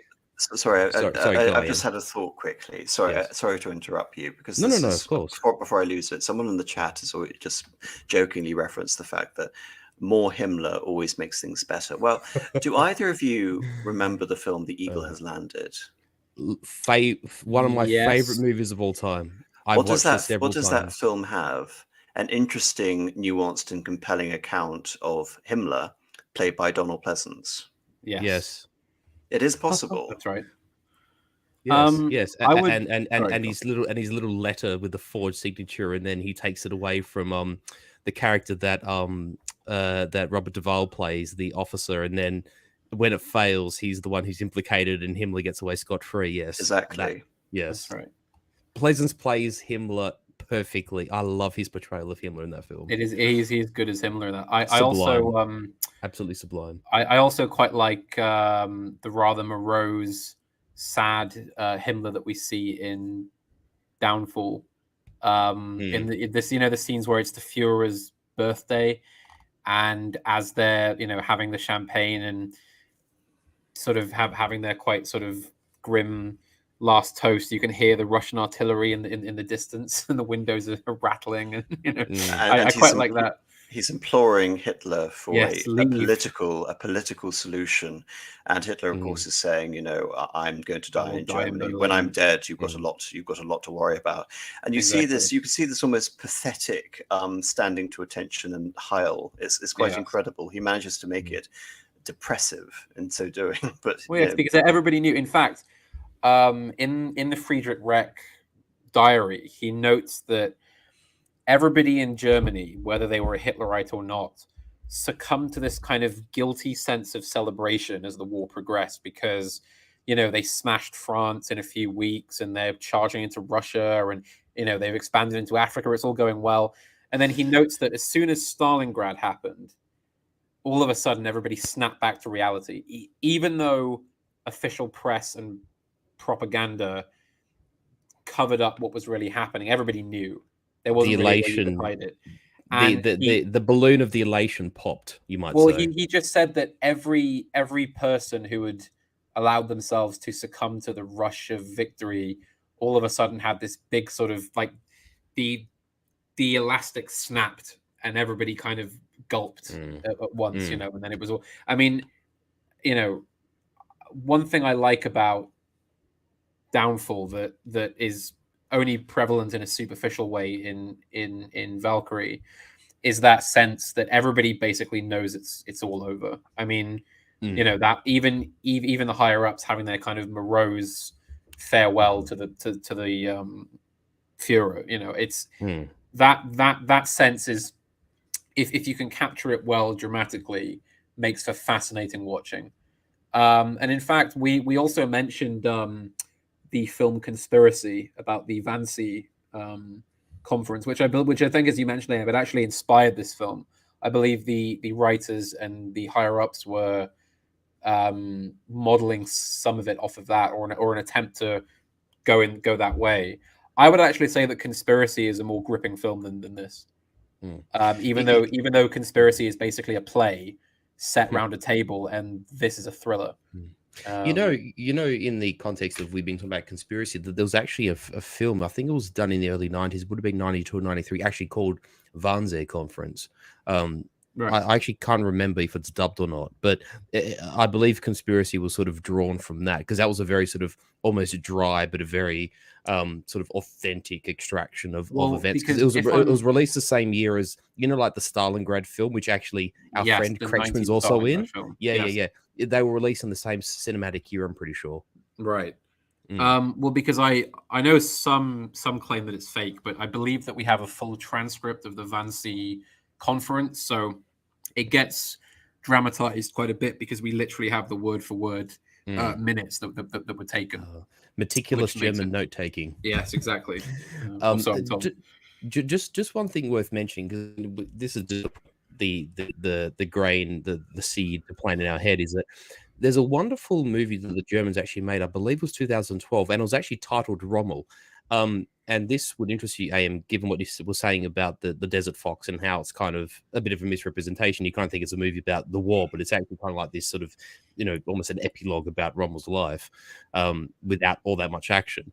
And the 2012 movie is a German movie, and I do believe, last time I checked, it was actually on YouTube still, but it does cover that part where he sort of assumes command of the Normandy front, and that he hastens that effort to sort of get the Atlantic Wall up to strength in anticipation for the Allied invasion, and obviously touches on his sort of involvement with the July 20 plot, and him obviously being injured with the strafing run in Normandy, and then him being in convalescence at home, and then of course the I believe it was General one of the downfall generals in the movie, General Bergdorf, I think, goes to his house with another general and says, listen, the Fuhrer says either go on trial or take the poison, you get a military burial, and we don't, your family are fine. And it's that entire sort of part of Rommel's life, and it's done in quite intricate detail. It's actually not that long of a movie. I think it's about a similar movie runtime to Valkyrie, but it's a very good movie, and I think it kind of attaches nicely to Valkyrie because it's kind of like almost the half of the movie that Valkyrie ignored, if that makes sense. Yes. So definitely worth watching if you guys get the chance. Maybe we can cover it as like an addendum to this. But it being German, it's very matter of fact and to the point, which I do like. Just to emphasize before I get to the super chat, I don't have a problem with. I noticed when I was looking through the reviews of this film that some people criticized the fact that like Rommel wasn't referenced. I don't mind the story being focused. What I have an issue with is a focused story lacking depth, and this is what it is. Some omissions are fine, others are less forgivable. But anyway, on to the super chats. Yeah, I agree. Like, for instance, if you have to pick between ignoring Rommel or Himmler, Himmler's far more fundamental to the Valkyrie operation, whereas narrative. Whereas Rommel is out in after a near-death experience. But although that being said, I mean, had they prevailed, there's no doubt that Rommel would have been very much high in the new government had it actually came to fruition. Well, as you know my thoughts on the possibility of a new government. Anyway, indeed. Anyway, we needed Donald Pleasance as Himmler in this film. We could have saved it. Lady of Shalott for £4.49. What do the panel consider the best depiction of an historical event? Agree with your view of Downfall. The Lives of Others is a great film too. I honestly have no idea. That's a difficult question. That's a very, very difficult question. Well, because again, what do you count as an historical event? I mean, are we talking like more than 20 years ago, or I guess she might mean film depiction of history, rather than historical fiction. But you know what I mean. A historical redramatization. Now, the awful thing here is I know we're pressed for time and I need to come up with an answer, but I know that like 2 days from now, I'll think of what I should have said and be extremely annoyed that I never said it. So, Marcus, if you have something, please feel free to go because I'm trying to really think about this. Okay. If I can, forget the rest of the movie because Spielberg, but the beach scene of Saving Private Ryan, the introduction to the movie is, from what I've heard of every person that has commented on the war, and I mean, this includes my own grandfather, for instance, who watched Saving Private Ryan and said, this is the closest thing I have seen in film that represents what I saw in the war.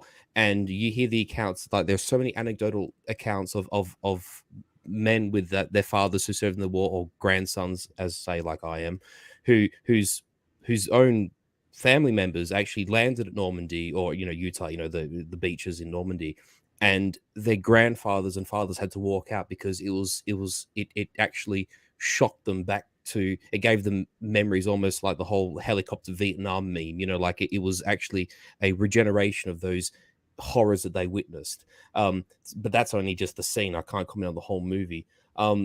As for an actual movie per se, I'm a little pressed to actually answer because in the end, if you're talking modern events, you always are looking at it from a post 45 prism, you know, and the whole narrative that comes with that. But given that you've mentioned downfall, I think for all the pitfalls of the Second World War and the issues that Germany has with digesting its own history, I actually don't think downfall is particularly embellished. And downfall was made at a time where the Russian archives had opened enough that we had, you know, access to materials that weren't available earlier. Things had been declassified from America, and we knew things that we didn't know before. There were still enough people alive from that period, although old. For instance, you know, Traudl, Hitler's secretary, was alive, and she was a big part of the making of that move in terms of getting first-hand accounts. And for instance, the commander of the Berlin district, I think, I can't remember his rank, was a lieutenant, the Lieutenant Monke, was actually still alive. And a lot of those people who were still just alive then, Yes, actually, and Mish was still alive, I believe. Exactly. So they were old, they were still alive and could actually contribute to the film, whereas, you know, Generation War, which was done 7-8 years later, many of those people had passed away, and now basically World War II has slipped out of primary memory. So downfall was made at that real sort of, that and Valkyrie was sort of made in that perfect zone where, you know, things were declassified but a few of the old people still alive, and sadly that time has passed for that dynamic to exist. Now, I'm sorry, Lady of Shalott, your question has basically hit me like a tsunami on my brain, and I've been left dazed and confused and disorientated. I think I am meant to say Gladiator is the answer to the question. Okay, so I would say don't yes, or the Patriot with Mel Brooks. Not Mel Brooks. Mel Brooks. Mel Brooks, the Patriot. That would have been a very different film. Mel Brooks, my God. Hello, George Washington. No, that wouldn't. Yeah, but I would say two honorable mentions, perhaps. One is from a scene I saw recently in a longer film, which is a Norwegian film called The King's Choice, about the invasion of Norway in 1940, the German invasion. And the scene in particular... That's good, Panama. I forgot about that, but that is, in fact, a very good movie. I was very impressed in particular by a scene which is completely unrelated to the main action, but it's the sinking of the battleship Blucher in the Oslo fjords. Cruiser, Blucher, yeah, Cruiser. Sorry, yes, and it's one of the best battle scenes I have ever seen portrayed on film. One, as far as I'm aware, it is accurate down to the timing, as in what you see. So essentially, the context is that the Germans. So Norway is in a state of official neutrality, where they're not siding with either the British or the Germans, and they have orders. They're basically under all of their military are under orders to fire warning shots and then engage with any vessel that approaches, be it British or otherwise. And the commander of a fort on an island in the fjords leading towards the capital has charge of these two enormous coastal guns. They're like 350 mil guns. These are massive, gigantic. These some of the largest artillery produced up to that point in time, I believe. Ironically, built by the Germans for Norway in about 1903, and he also has some torpedoes which were also built in about 1902, and they've done drills with them, but haven't ever actually launched them since that time. So no one knows if they're even going to work. And essentially, it's in the middle of the night. It's misty, it's quiet, everybody's tense. And the spotlight at the end of the fjord hits upon the silhouette of a very large ship. And the commander of the fortress immediately tells his adjutant to... sorry, chaps, I've just received an emergency call. I'll take over for a sec. I'll take over. Actually, I might not amend because I do believe downfall is still a good answer. But finally, I forgot about it because I've been sort of ranting on about it for a little while. I'd have to say Breaker Morant. I love Breaker Morant, and I have no reason to think that Breaker Morant is particularly embellished. But as a movie that is very honest and very matter of fact insofar that I can understand it. I mean, I'm not an expert on the Boer Wars, but I think Breaker Morant is one of those not so well known classic films that has aged very well, and I think stands as an excellent piece of cinema, both from an entertainment and like a movie production standpoint, and also being relatively true to the history of it. Breaker Morant, I think, does it for me personally. Well, should we just move on with super chats and wait for Panama to come back if he does? Yes, if that's possible. Okay. Bolero 393 for $5. Will we see a big film depiction of the suffering of Germans on the Eastern Front from 1944 to 45? Or is the Stauffenberg character the most human we'll see? Well, the funny thing is, if you asked me that question 10 months ago, I'd have said absolutely not, never.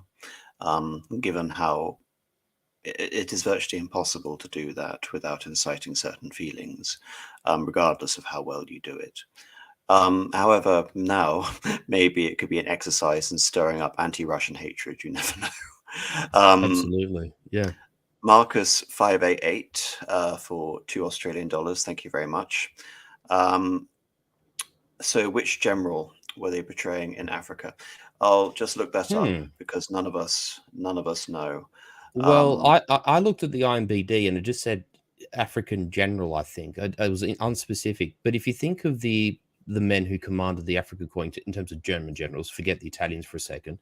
The Afrika Korps was commanded by, at varying times, Erwin Rommel, which is obviously famous, Ludwig Cruvel, Wilhelm Ritter von Thoma, and von Thoma was actually captured with the capitulation of the Afrika Korps in Africa. And at a point, I believe Walther Nehrling was also commanding the Afrika Korps. And also I forgot General von Arnim, I think, commanded at least a portion of the Afrika Korps at one point. And none of those 5 men, I believe, were killed in action in Africa. Well, obviously not Rommel or von Thoma because he was captured, but and I believe Nehrling went to serve he served two or three stints on the Eastern Front. So I don't know. I think it's just for this, it's a plot device, just to fit the scene, I suppose. But I'm not aware of any German generals that were actually killed in action in Africa. No, the closest it would be was von Broich, but he survived the war and lived until 1974. So yes, he wasn't killed. Yeah. And it is kind of indistinct in the scene if he's actually, like, I suppose you assume that he's dead, but a bit like, I suppose, what happens to von Stauffenberg. He's grievously injured and then sort of recovers later. That could be plausibly taken from the scene, but it's left to the imagination of the viewer, really. Right. Spasticus Autisticus for £2. Love you guys. We'll listen to the stream tomorrow. Well, thank you very much for that super chat. It means so much. Walpez in Coulter, nice to have some token representation from Fallout New Vegas for £4.49. Thank you very much. What are your guys' opinions on the counterfactual Inglourious Bastards? Found it weird Tarantino ignored Himmler. Yeah, you're referencing the fact that when there's the what's it called? Operation Kino.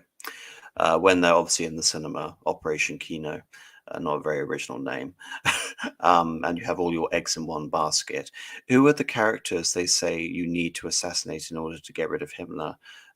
It's Goebbels, Bormann, Hitler, and who was the other one? It wasn't Himmler. It was Goering. No, for some reason in Tarantino's mind, you could safely ignore Himmler, and the German war effort would just collapse. So yeah, I did find that a little weird.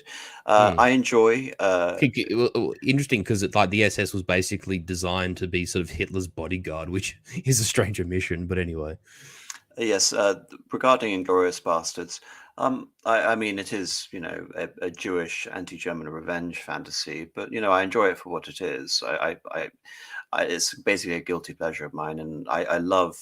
Is it Christoph Waltz? Yeah, he's As magnificent in that role. as Hans Lander. He's absolutely fantastic. You can just watch it solely for his performance in that film. It's He literally steals the film, doesn't he? yes, just absolutely. So I will admit it is a guilty pleasure, and of course the portrayal of Hitler is a bit like what was his name, Taika Waititi in Jojo Rabbit. It's the opposite of this film in every possible respect, and I think it's supposed to be that way. It's supposed to be yes. comically over the top and ridiculous. It's the caricature, the comical caricature turned up to 11. Yeah, but like I said, guilty pleasure, which is why I won't do it on this, because it's not. Again, it's counterfactual. It's not really historical, because I'm boring like that. KG for $10. Thank you very much. Opinions on April the 9th, Rob Roy, Pillars of the Earth, and The Light Horseman. I've actually sort of watched a clip of April the 9th. I haven't seen the entire film. I've read the book Pillars of the Earth. Other than that, I haven't seen any of those films, I'm sorry to say. Marcus, have you seen any of those films? I have seen Rob Roy and The Light Horseman when I was at high school, and I haven't seen them since. Which is why because I can't remember if it was Iron Duke. Maybe someone asked me before if my thoughts on Light Horse. I just haven't seen it recent enough to have a fresh recall of it, and I didn't want to make a half-baked judgment. And that's why I said actually break them around when they sort of popped into my head about a movie. I do agree that Light Horseman is more accurate. I just don't really remember it that well. And that's why I favored Break 'em Around. But as for Rob Roy and for Light Horseman, I'll have to rewatch them. Like my memory of them just is a bit too sparse now. But I mean, they're probably good recommendations. I mean, I probably should check them out anyway. But I appreciate the thought, KG. It's nice of you to they're good, honest examples. So we'll have to check that out. As for April 9th and Pillars of the Earth, no. So chalk up another two I have to add to my list. Yeah, Piers is saying that I thought Waltz was a stand-in for Himmler. Not really. I always took him more to be like a Heydrich, a Reinhard Heydrich-esque figure. Yes. It's quite interesting, isn't it, that in all of the alternative a Reinhard history, Heydrich with like stupendous amounts of charisma. Yeah, a polyglot Reinhard Heydrich. But it's interesting to consider, really, that in all the sort of historical, the alternative histories, Heydrich always survives, even though he died relatively early in the war, before Germany's Prague defeat. 42. Yes, Prague in 42 during Operation Anthropod. So yeah, it's interesting to consider that even though that was completely unrelated to Germany's ultimate demise, they always try and resuscitate him. There's that famous quote, isn't it, that Himmler's got a brain. He's called Heydrich. But remember that Himmler was able to achieve his rapid ascent to power after Heydrich's assassination. So I don't believe that's true. And yes, that is also a film which I found rather dull. But there you are. Can I make you chuckle just on that point? I have a book called Disaster at Stalingrad, which is basically a sort of a historical what if about had, for instance, the Ninth Army kind of extracted itself from Stalingrad and not been totally destroyed. And the fort is actually by Ralph Peters, who, for the you Americans, he's kind of famous because he's the guy who on Fox News called Barack Obama a pussy. So, he's you might say he's kind of anti-woke. I hate to use that terminology, but anyway. And it's funny that the main crux of where history diverges from, well, the book's narrative diverges from real history is that Reinhard Heydrich is not assassinated in Prague. He survives it. So it's funny you should say, that in historical fiction it's always Reinhard Heydrich, because even in this book, it's the exact same proposition. That's the fork in the road. I know, it's weird, isn't it? They seem to have this fetishization with him. It happens over and over again, doesn't it? Yeah. No, over and over again. Anyway, someone is asking me, Walpus and Coulter again for £4.49. Thank you very much. Have you seen the film Come and See? Obviously, you're talking about the earlier one because they're two come and see films. The first one is in Belarus. Yes, it's not a happy watch. It's certainly more interesting, and it's a Soviet era film, isn't it? Late Soviet era. I think it was like late 1980s. I would certainly recommend it as a interesting watch over Defiance, which is the sort of more contemporary sort of Western film regarding atrocities in Belarusia. Low for Sheffield for £3. Thank you costs nout. I'm not going to say that. Just cost me £2. I don't really know how to translate that, I'm afraid. Low for Sheffield, but thank you very much. Right. Panama has departed us definitively, it seems. Had to answer an SOS, but so I'm going to have to shill on his behalf and say that everyone, I just want to thank Panama Hat for making such a wonderful addition to tonight's discussion, and to sub over to his YouTube channel, which is linked in the description. So all go and check out Panama Hat there. Marcus, anything you would like to say before we go? Just a couple of quick points, because I always like 99 Iron Duke's contributions, even though sometimes we often agree, but sometimes we don't. But on these 2 points, he's absolutely on the money. Danger Close, Battle for Long Tan, 2019 film, which had been in production hell for an awful long time, which is about the Australian battle against the Vietnamese forces at the Battle of Long Tan, is actually a great film. And there's also an Australian film that was done, I believe, like 2006, 7-ish, which was about the Battle of the Kokoda Trail, which is also a very good movie. The title escapes me, but it's actually a very, very good movie, and quite sort of honest and matter of fact. And the point, Iron Duke, about Germany would have been much better off bringing back the German imperial family rather than supporting Hitler. Well, this is the thing. One might say that one of the Allies' stipulation to remove the royal families of Europe, the so-called Fall of Eagles, which AM and I have covered almost pretty exhaustively, was in part, and their insistence on a sort of a constitutional republic, was in part what sowed fertile ground for someone like Hitler to rise up and to win the people over and take power. I mean, this is where the Allies have to take, have to carry the can for some of it, because they created the perfect storm. And frankly, if it wasn't an Adolf Hitler, it would have been someone else, frankly speaking, because those forces already exist of resenting the Weimar Republic, of resenting the treaty, of feeling dishonored by Versailles and everything else. And let's face it, all the conditions were there. It was just a question of who, how, and by what means. Yes, and the Allies can only blame themselves. And it should be noted that when von Papen and Hindenburg officiated and consented to the first Hitler government in 1933, that the vast majority were Hohenzollern restorationists, and Hitler was able to push them all to the side. There simply wasn't the will, and there wasn't a dynamic character who was able to bring that about. And also, Wilhelm III wasn't up to it in order to assume that role of a absolute ruler. And you can argue that Adolf Hitler, especially as encapsulated in the Führerprinzip, represented, you can say, the culmination of all the sort of desires of German monarchism over the preceding 1,000 years. He achieved something which no Holy Roman Emperor or no German Emperor of the Kaiserreich was able to achieve, which was the total unification of Germany under a single leader, operating under a sort of semi-feudalistic government, which Hitler was. So in many ways, the monarchy was restored. And had he had a child, it would have been under a new dynasty. So think of it that way.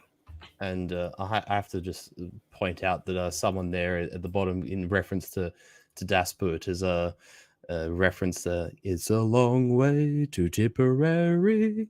I love that when they bust out the song in a Das Boot. It's perfect. Or the German sailor singing an English song. So nothing to show? Oh no, just follow my Twitter for shits and giggles. And of course, I mean, I suppose it depends when we're back onto regular scheduling. I mean, admittedly, I've actually got a bit of a hectic RL month and a half leading up to Christmas, but I suppose it depends what we have in the back pocket and what the plans are for 2023. I suppose there's an awful lot yet to still cover. I mean, I'm sure you fancy getting to Japan and China at some point. There's an awful lot to do in between, so we'll Indeed. see. So, if you enjoyed this video, please like and leave a comment. It helps the channel out a lot.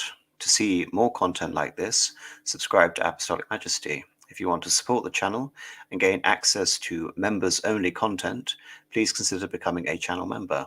Thank you, everyone, for watching, and good night. Good night, everyone.